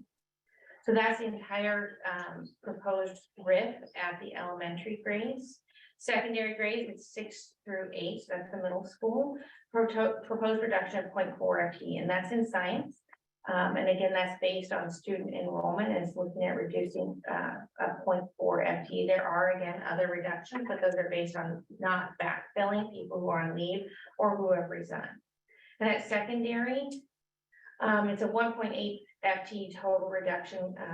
0.2 FTE is world language. To just put it in context, 0.2 is 1 full year of class. 0.1 would be 1 semester. So that's world language, French, elimination of 0.2. Performing arts, drama, and theater is elimination of 0.2. And then there's various CTEs. Business marketing education, it's again a 0.2. Biomedical science, 0.2. Technology education, 0.2. Family consumer sciences education, 0.3. And communication technologies, 0.3. And the science elimination of 0.2.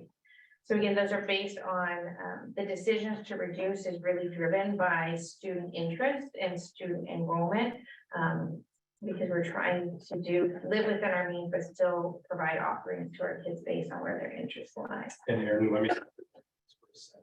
So one of the things that we've learned as we've started working with Cardonics, which is a new software to help us better and more strategically build our classes and our class schedules. We had spoken with the Cardonics representatives who are helping us with this. And one of the things that they were surprised by was the extremely robust course catalog that we have for a high school our size, that they're not used to seeing a high school with a course catalog that's our size and that offers as many courses. It took 7 hours to render through. Once we put all the data, they're used to about 3 to 4 hours. We asked if it's something we were doing wrong, and they said, nope, it's just you have a really dense catalog. What we're realizing in some of these courses is just like we've done with macro and microeconomics, where we only run those every other year. I think that's where we're going to have to start really looking at some of these classes, because when we offer everything and then students enroll, you get 11 kids for this class and 13 kids for this class. But if you would have offered those every other year, you would have had a full section 1 year, and then the next year you have a full section. And so I think some of it is we've opened up so much choice and built so many courses without either reducing ones that we no longer probably are going to be able to run because they haven't run for a while, or we haven't thought strategically that that drones class and that computer engineering class can actually run on opposite years. Those are some things that we're learning as we're going through a shrinking time. We've been used to going through the expanding time. When you're growing in enrollment, you can add stuff and you don't have those consequences. So as you see some of those, it doesn't mean that that's going away in the course catalog or it will never be offered again. It's that next year we won't be able to run, but we have a cert teacher in that spot. And so we won't be able to maintain that position because we can't run that class or as many sessions. So. One comment, one question, just if that's a direction that the high school ends up going, which makes a lot of sense.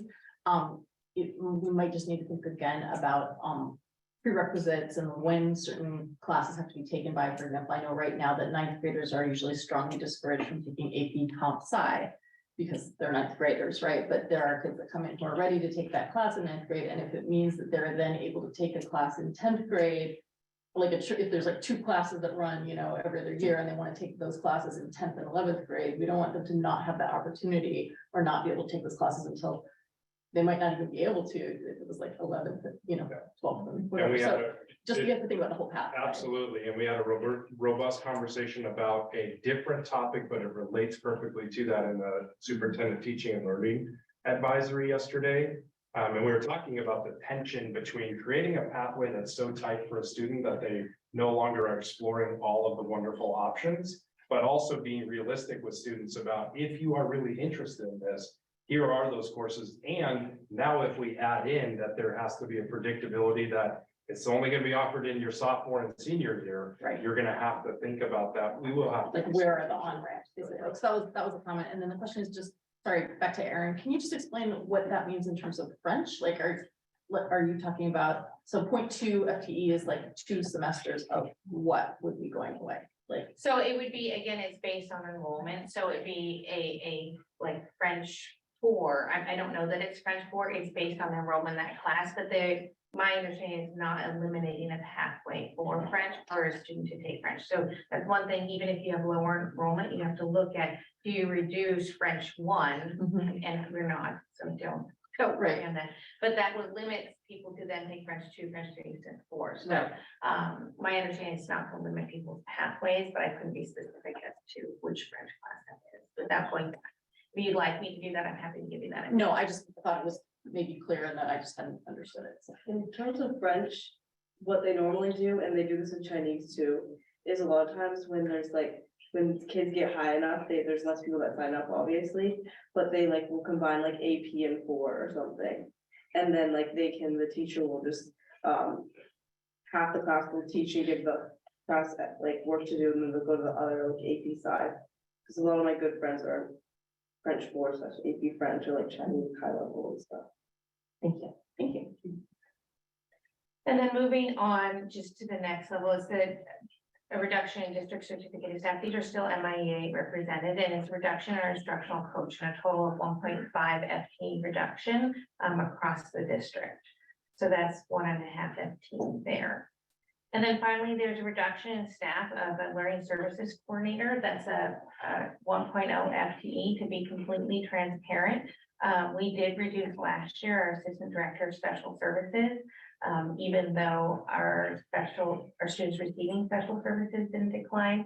And so we'll be restoring that position because as a system that was turned out to be very difficult to manage. And that absence was felt throughout the system. So, but we do have to recognize that a person is being displaced involuntarily because of the elimination of the learning services coordinator. So it's a total cert reduction of 7.1 FTE. I want to highlight, I think Dr. Superintendent Rundle spoke to that earlier. This is RIF authority. This doesn't mean that this is what will happen. So it's entirely possible if we have a resignation in between now and April, when we bring this for a second reading, that we will not have to cut as much, or if we're able to make different adjustments, that the RIF amount will be less. So if you recall last year, we stopped RIF authority, but we were able to restore some positions using CTE funds. So there were still cuts in the program, but the people that are here were still able to be employed just in a different capacity. Because we were able to open up opportunities for students in other areas where there was interest, but that had different funding opportunities.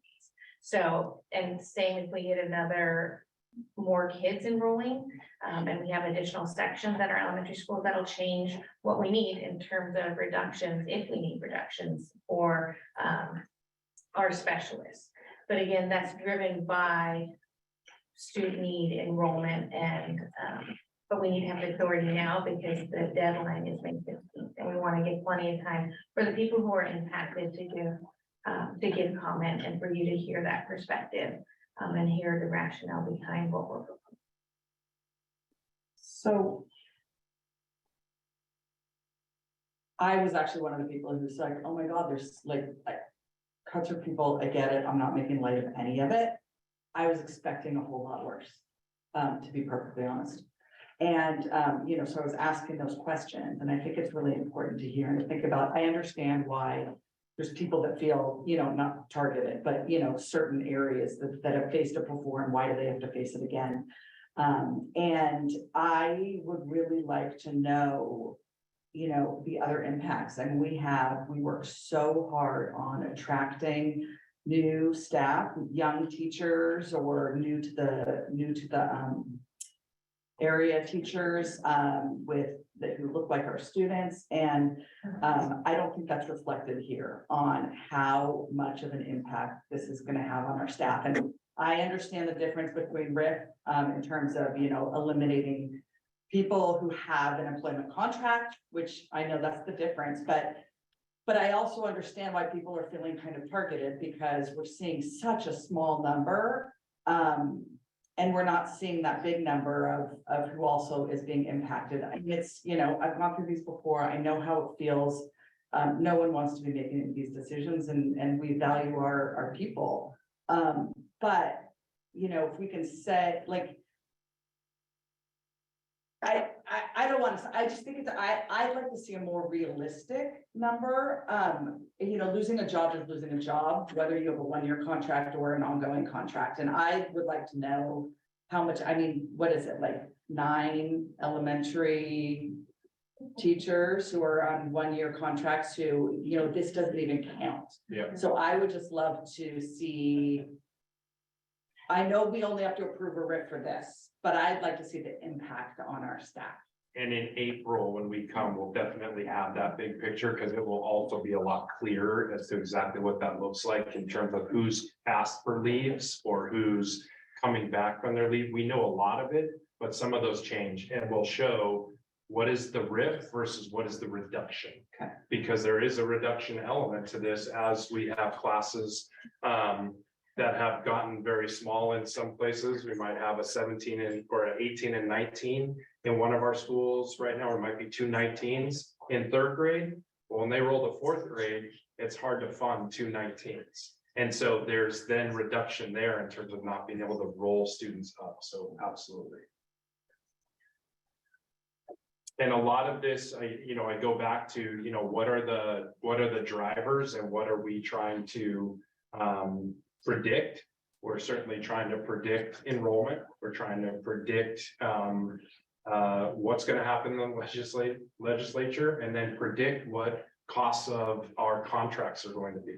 And without those still unknowns, that's part of where we're trying to the push and the pull on that. So are we losing something there? Oh, we have Tam too. Okay, so you're meeting the director. So, Tam?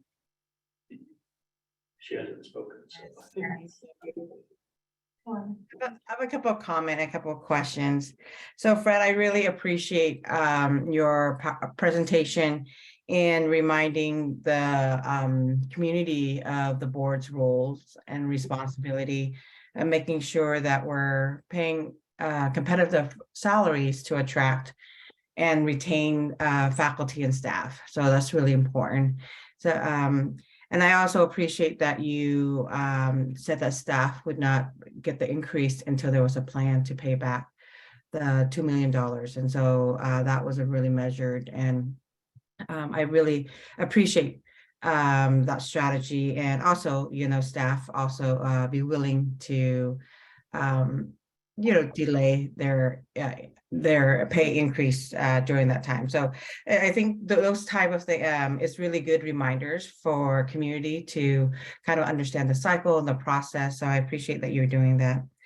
And then for just some thoughts about the RIF and and then the last thing about that presentation, I guess I just also want the community to see that you showed a really good graph about how different certified, classified, and staff of how the percent increase, right? There was a 30%, 40%, 20%.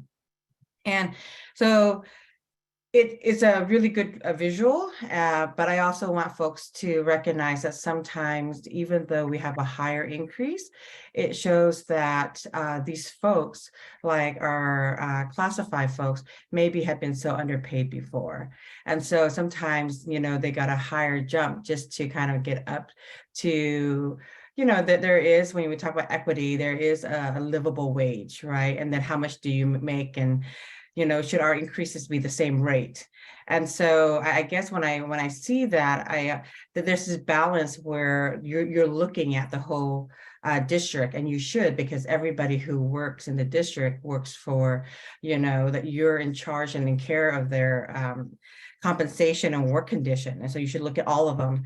But it's also an interesting conversation about equity of when we have money, where do we put a lot of our effort in to get some of our staff and faculty to at least equitable kind of a livable wage, right? And then I guess that just kind of a larger philosophical kind of point that maybe we can talk about at a future time. But for this RIF in particular, there are just a couple of points I just kind of was interesting. And my first thing is, like, I appreciate how I see the intention of, because I've said this often, that when we do this, the whole system, as we're right sizing the system, the whole system has to be impacted, right? And not in one particular, because our students are going through the system. They're going to be touched every part of the system. So I do see the intentionality across the system, where from the K to 12 to the high school, well, the elementary to the high school to the district staff, like how everybody is being right sized and being impacted.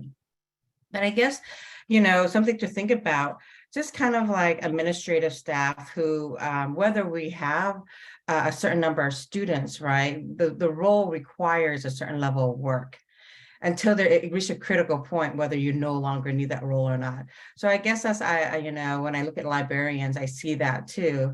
So in the number, whether they serve 600 students or they serve, 300-400 students, I guess they kind of do the same kind of function, right? Whether a person, I plan an event, whether 30 people come or 100 people come, the same work is still there.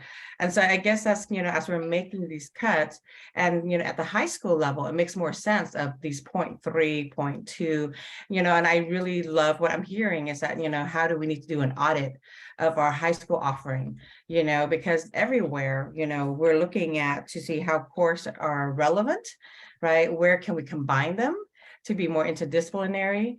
And so that's is a really, I love, because I'm hearing you when you said reimagine, when we reimagine how things can be, not only in what we offer students, but also how do we reimagine the roles that people play. So I think with that philosophy, then we are going to make appropriate and changes that will reflect the needs of our students. And so I guess that's kind of, as we're looking, sometimes, when I look at these numbers, it doesn't sit right in a sense where, I can see where we eliminate two sections. It makes sense for me, but then, eliminating a 0.2 for a whole function of work, it sits a little bit harder. So it just kind of, I guess it's not totally apple and oranges, that's what I'm saying. And so just kind of make a note of that. But it is a hard conversation. I know that everybody's doing their best. And I hope that as we become more efficient in our offerings and become more relevant in some of our offerings, as you say, we have a really dense array of class offering. When we become more efficient and more relevant, it's actually, we become, it becomes better for our students, but hopefully through that, we become more financially efficient as a system so that we can eliminate areas that we've been unnecessarily paying into. And then also then really invest in areas that, from a lot of the community, it's really beyond their role. It's really, a lot of the work is really priceless, and how it really infuse and impact the rest of the system. So, but good job in this first start. And I hope we have more conversation and as we move forward to be really thoughtful in how to right size our system for our community. Thank you, Tam. I would just one thing on that, the graph tells an important story between the different wages, and some of it is exactly what you said, Director Din, and that is that the raises certainly a smaller wage on at an income level that's already higher makes a bigger difference than even some of those others. So I totally get that. What has been a practice that I've seen in my career, and it's been in all 3 states I've been in, is that whatever the union gets, then the administrators get. And that had been a lot of what I've seen in my career. That has not been the case recently, and I think that there's been some assumptions made that they've always gotten the exact same, and there has been a difference. And some of that has been our teachers and our certificated staff saying we're willing to take less so that our classified colleagues can have more. And those have been conversations we've had at the table, and that's making it all work. But I just, those days of everyone gets the same, they don't exist anymore, and for a lot of good reasons, and for a lot of reasons that are driven economically, but also by what we want to do to attract and retain people. I think one of the takeaways for me that you see like most visibly at the elementary level is, how do we maximize our offerings within sort of the efficiency constraint?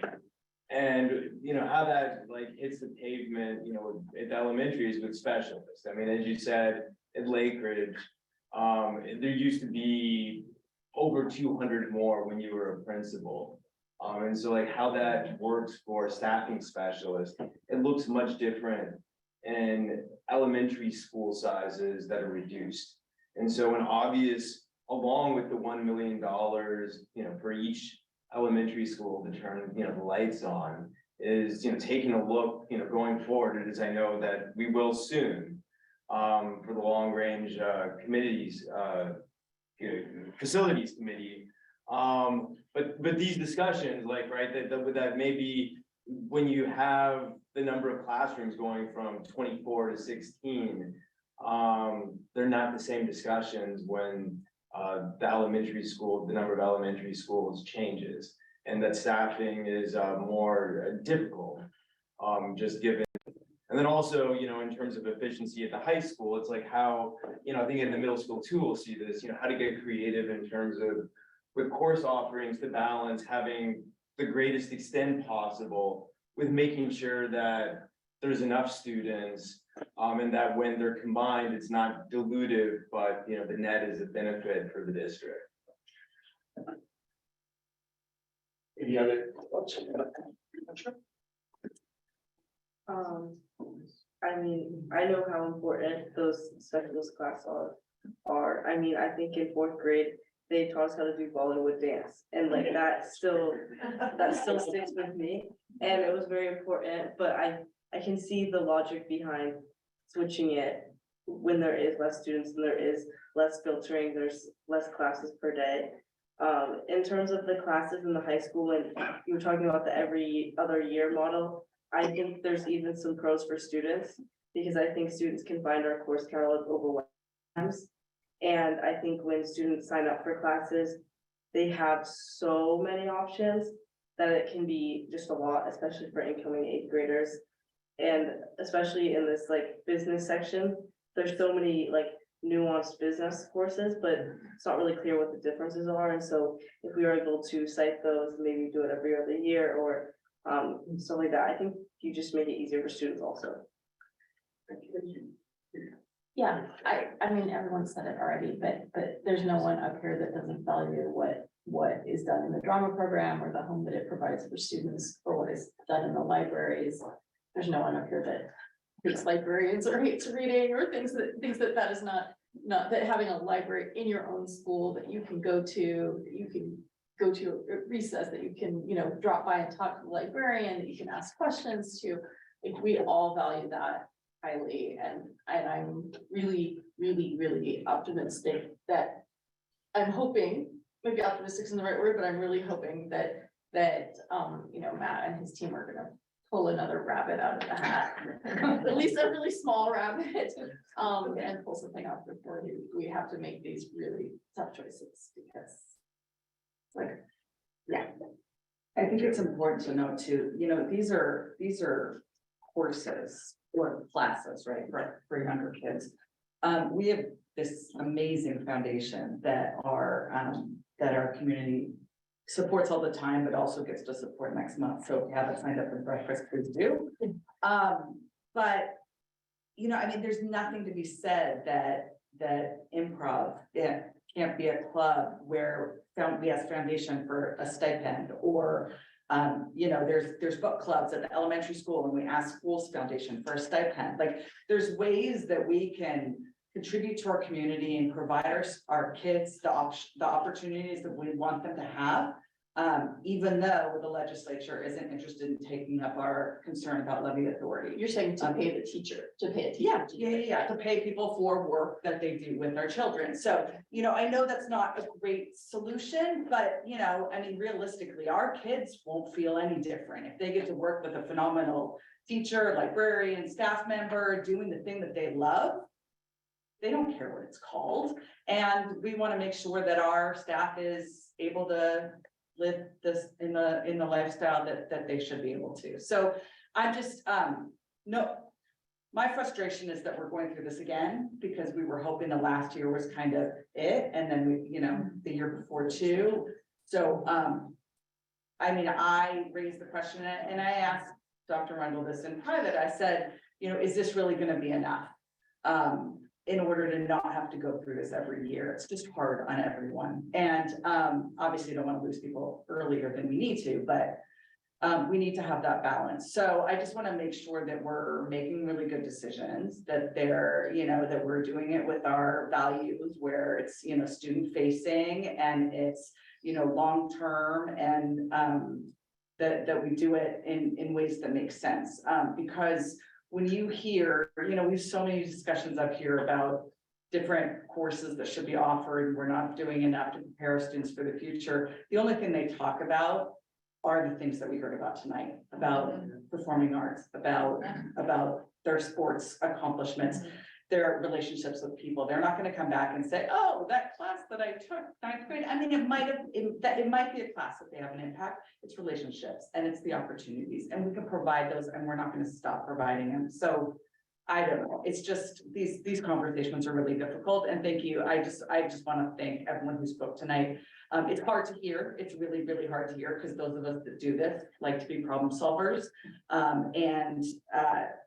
We can't always fix it, but it's always done in a very intentional way. Piggybacking on that, I have a question, which is there any kind of push right now to get people to hurry up and register or let the district know their plans for next year so we can make sure those numbers are as accurate as possible? Because a lot of people reach out to board members if they're thinking about moving their kids into the district. And just to piggyback on what Deborah just said, I literally talked to 2 parents in the last week, both of whom are moving their kids into the district because of these kinds of programs, because of stuff they've heard from their friends, or there's a kid who's coming from private school who's so excited to be in the band. And like, I don't know if they've actually registered yet, so I'll reach back out and ask them, but I'm just wondering, is there something going on the district side?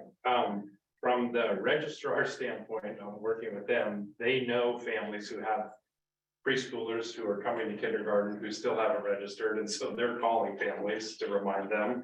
I met with a family today who has a decision by noon tomorrow on private school versus staying. My commitment has been to any parent who wants to meet with me and hear about, to help them with that decision. And so I've been meeting with all of those families, trying to make the case for why I believe that we continue to offer a world-class education. In terms of the other families as they move in, when I meet with the realtors, I'm always reminding the realtors, please send them into the school right away as soon as they close, like that, if that helps us. So we do in those ways, but I'm sure that Ian and I can think about some other ways that we can promote it beyond sandwich boards and whatnot that we have. Thank you. Anything else from board members? Tam? Asha's comment made me think about something, and I wonder, as we're thinking, and this goes back to your reimagining, Fred. Well, sometimes when we make cuts, we have been using very standard kind of, if there's a certain number of students don't take it, then we cut. I totally get that, right? But as when we're having let's say a handful of under-enrolled, right, and then we have to decide what to cut. I hope that we apply this equity lens to these classes and think about, what class could be, like I said, merged and provided to students, but what classes are really providing beyond, because we can't see all classes having the same functions. And obviously, based on what students are saying, not only are they learning the content, but certain class offer a different kind of social, emotional, connection that goes beyond just learning about the content itself. So I hope that as we're moving forward, we become more intentional of how we are prioritizing, even, which classes to cut, what program to cut, versus just looking straight at the numbers. Because, otherwise we and then we go back to our values, right? If our values belonging, our values diversity, because I think about the cuts that we made to the Spanish program. And then now OSPI is like putting out that we should have dual language program, And so it's kind of, I guess, when we just kind of make things based on what we think is objective measures, it becomes not very, I guess it's not very helpful or relevant to our community. So we should add another layer of criterias of what value, what the cuts that we're making, and kind of beyond looking at just the numbers. That would be my advocacy for as we're thinking about prioritizing these classes and these sections of where to cut. Thank you. Karen. Yeah, I just wanted to respond that it isn't just a numbers game, so to speak, and game is perhaps the wrong term.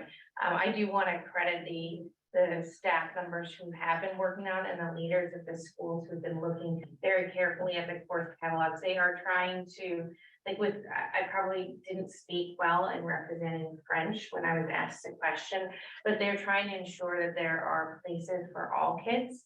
And sometimes that is looking at each individual class, not just on the numbers, but on the impact it has on a group of students. And so I don't want to devalue that work or imply that they are not seeing the people, both staff and students, behind the decision. Because I really do think that is a driver behind a lot of the decision and some of the things that were retained versus reduced, really is because they see there's a student need, there is a social emotional impact, a sense of belonging that's created that can't be found elsewhere.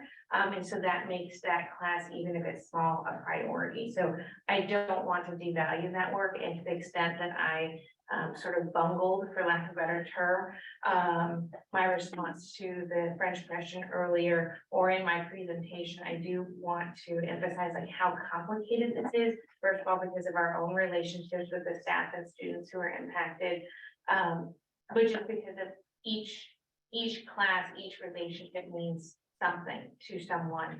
And so nothing we do will not have an impact. We can't make a choice that doesn't impact someone in a negative way when we're making reductions. So it's how do we make the best choice and the choice that has the least deleterious impact on the whole. But that doesn't mean there aren't individuals that are hurt more than others. And that's what is so challenging for you as leaders and decision makers for the district. And that's what's challenging for us as administrators to bring to you. And frankly, that's why you hear the voices here today. It's because these are the people, we are the people that are impacted, and ultimately it's the kids. So we do understand that, but I want to just be clear that I don't want the leaders at the high school or middle school or elementary to be thought of as not seeing the people behind the decision and not seeing that the classes are more than just a number. So to the extent that I presented that, I apologize. So we'll be back on April 20th with either amendments to this and updates, as well as what is the full scope. That's just the first reading. Thank you. I'm still grasping with the wisdom from all the public input today. So a great deal of wisdom came from the group and our superintendent. So but I will silent and move on. So thank you very much for all your comments today. Most appreciated. Let's go to 4E. Superintendent's determination on non-resident enrollment. Please, Fred. Yep.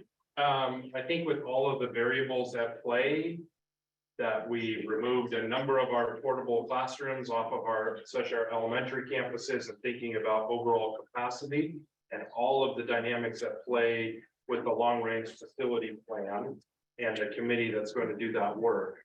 I think right now to add more variables of more open enrollment in a large scale could potentially cause downstream impacts in our schools. So my recommendation or ask is that we look at least at our city and that we come up with comparable language for our city staff. So it's not just our youth and family services counselors, but that we look at parallel language that if you're a city staff member, but it would be consistent with what's afforded to what's already kind of in language now. But my recommendation would be to direct me to go back, rewrite policy and bring you a sample language on the 20th of what it could look like if we expanded the open enrollment option to city staff beyond just MIYFS. Jeffrey? Sorry, one related question. So my understanding is, I know, I appreciate your suggestion and hang tight for my question. I mean, just be patient so I get to my point. If we do open enrollment in general, then we're making a guarantee to students that we accept that they can complete their K-12.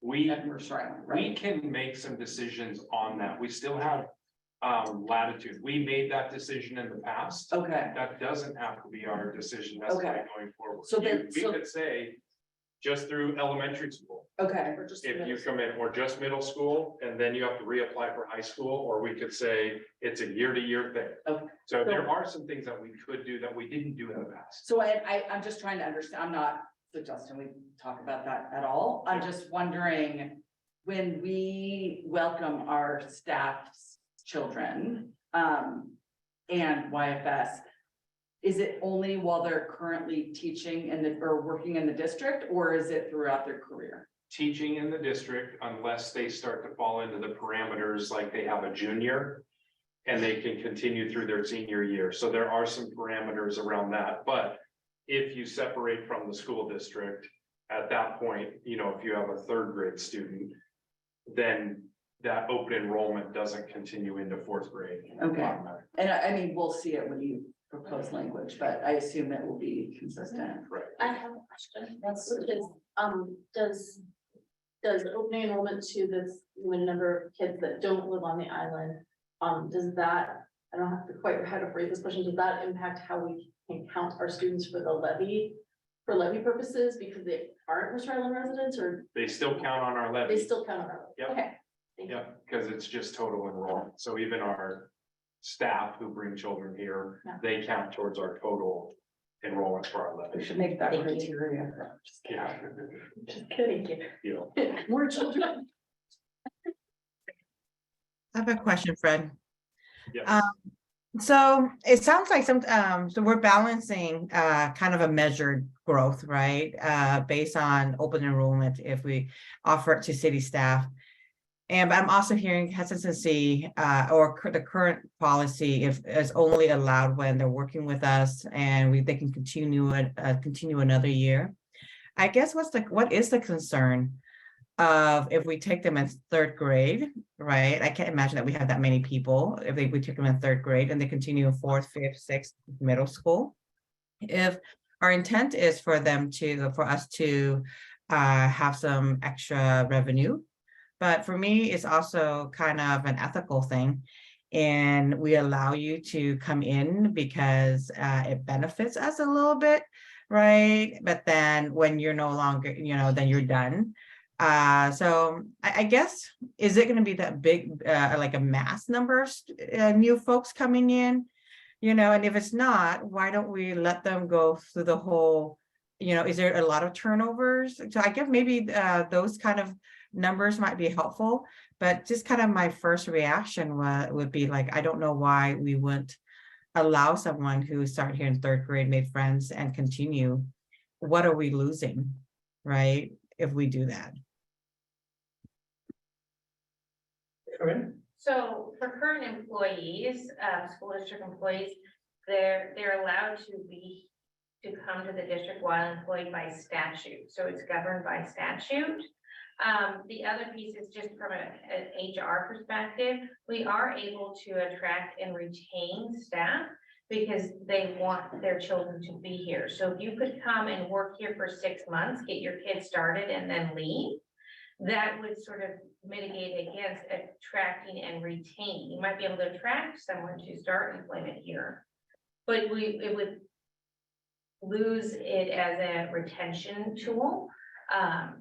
So I just wanted to share that because we do have people who choose Mercer Island over other places to work because it's an opportunity for their students to come here. And so they continue working here because their kids can continue to attend here. Yeah, but I guess that's a way to look at it, but I think it's also kind of a punitive. I mean, if we're so awesome, they want to be here. And if they're going to put their kids here, it means it's a good place, so, and I guess how many would actually just come here to work for 6 months and put their kids and then they choose to work somewhere else. It's, as a parent, it seems like it's a lot of work to work in one place and put my kid in another place.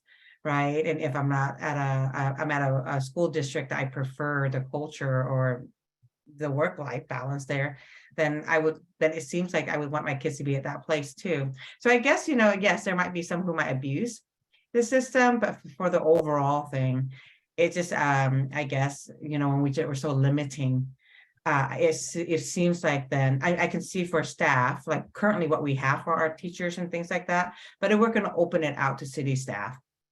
And we're opening it out, not because I was just gonna be upfront, it's not, we're only doing this because we have a revenue shortage.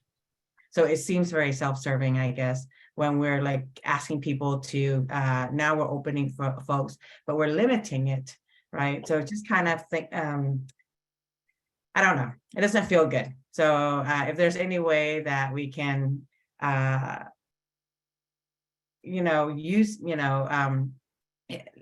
but I might be, I guess, if I see the numbers, if I see that there's a lot of turnover and, those kind of things, but overall, if we're gonna commit to these students to get it in, I think we should commit to them wanting to be a part of our community. The overall numbers, though, I think we heard at our last meeting, it's fewer than 10, right now, if we looked at. Well, you mean of our current staff? No. Of what we would have. Employees. It would probably be less than. Yeah, so we're not talking about a humongous number of kids, and I do think there's reasons that are not just totally self-centered to be, allowing city employees to enroll their kids here, like the district and the city work pretty closely together on projects like the playfields, like on projects, like, on a lot of stuff, on planning, on utility stuff, like we work closely with the city, so it's a way of like showing appreciation and like letting the staff benefit, the city staff benefit as well from the work that they do that helps out the district. So for me, it's like a no-brainer in the positive way, because it's like we're all part of the same team, kind of.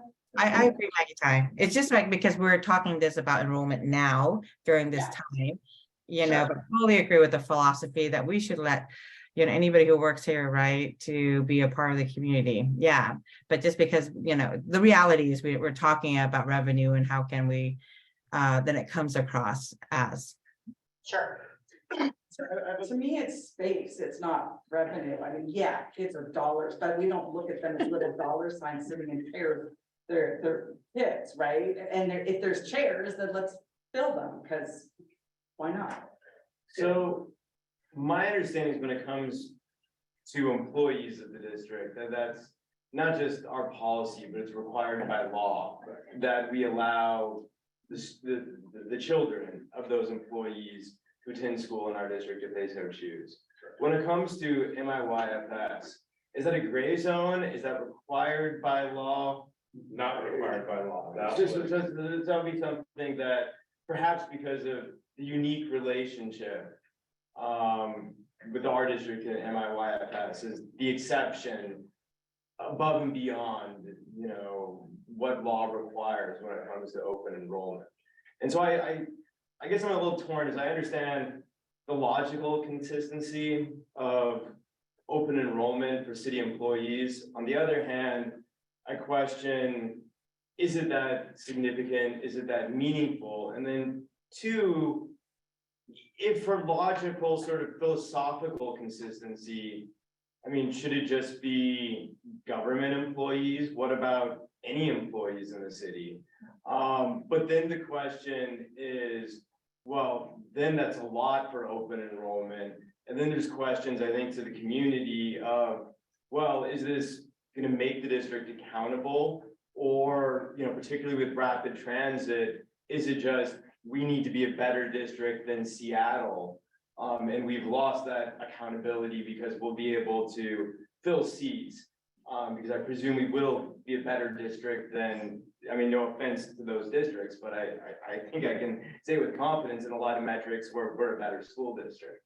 And we see that in districts like Vashon Island, even though it requires a ferry trip, they still have about 20% of their students, 17, 18%, who make that trip from Seattle to Vashon Island. It seems with Mercer Island, it's much, very soon it'll be much easier to make that trip with Sound Transit. And so, and having this conversation about, again, city employees, I do think it begs the question of what are we trying to do? Like, is this for consistency? Is this for seats? Is this open enrollment? Is it not? But let's have that conversation in sort of big terms, rather than sort of, dancing around the issues at play, in my opinion. Any passion? I would just say, I feel like 10 students, it's not a very slippery slope. I feel that these people are part of our community already. They come here every single day. And it only seems fair if they're gonna be making the commute to work here, their kids can make the commute relatively easy. And you want people to come here and feel welcome. And by not letting them in our school, it kind of feels icy in a way. So I just think that it's not that many students. It's not like a slippery slope to let everyone into the district, but it's just a nice gesture for people that work and come here every single day. But just for government employees, like we shouldn't say for like Starbucks, for instance, or McDonald's. I mean, because I think there would be. The slippery slope argument is why draw the line Let's not in say government. Because it's the people who choose a career in public service, period. Who don't get bonuses at the end of the year, who take. The private industry, and it's about community.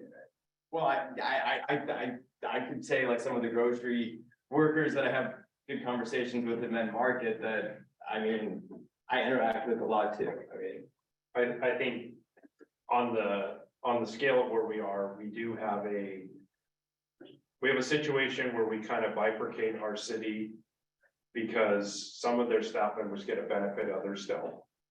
And I think we do have a partnership with the city in many ways with interlocals. And so that's where I see like we do have an opportunity for it to be fairly boxed in, not saying that other, we have members of the clerk who have approached me and said, can I bring my kids here too? So there are these other groups. So I would say by defining it closely with what we've already put in place for YFS, we can keep this fairly tight for this, at least this one. I can bring you language. Michelle's already started cranking away on some possibilities to get our thinking going.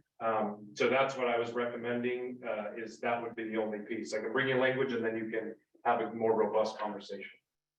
Any disagreements?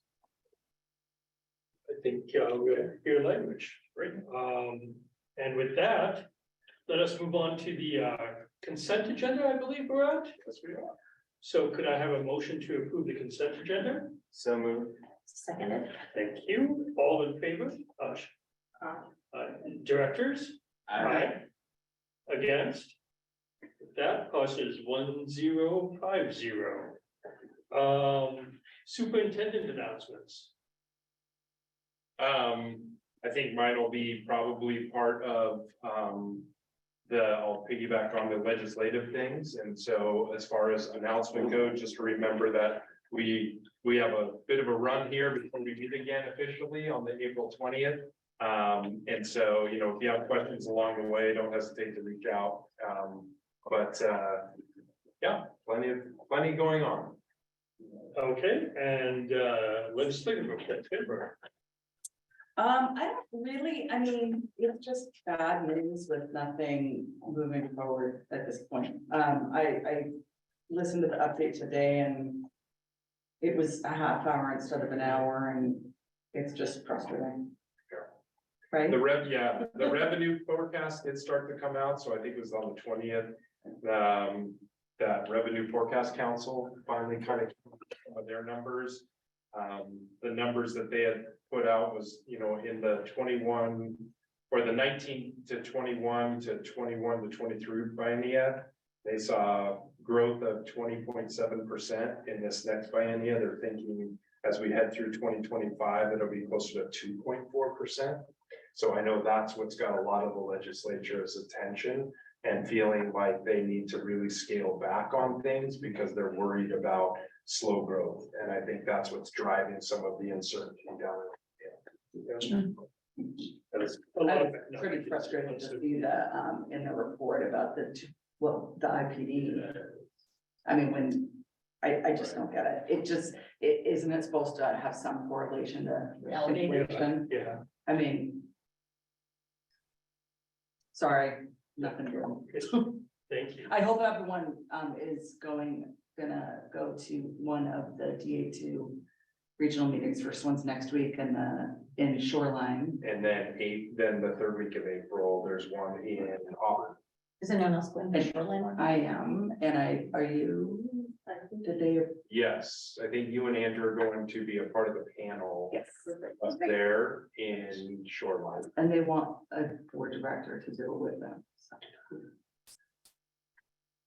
I'm gonna miss it because I'll be at Showcase. And let's move on to announcements, inquiries and reports. Any announcements? I had a high school PAC meeting today and there was a brief discussion of graduation, which will be at Ben Roy Hall. And I missed some of the details, but people are pretty excited about that. I think numbers are gonna be extraordinarily limited, more limited than they have been, but you know, it's choices and it sounds like that's what people were looking for, so. Okay, anything else? Just real quickly, like, along with everyone else, like, for the West Mercer visit, when I was in the kindergarten class, there was a boy drawing a rocket ship, and had a good conversation about orbital sunrises. So it's, when you're in space, the sun rises every 90 minutes.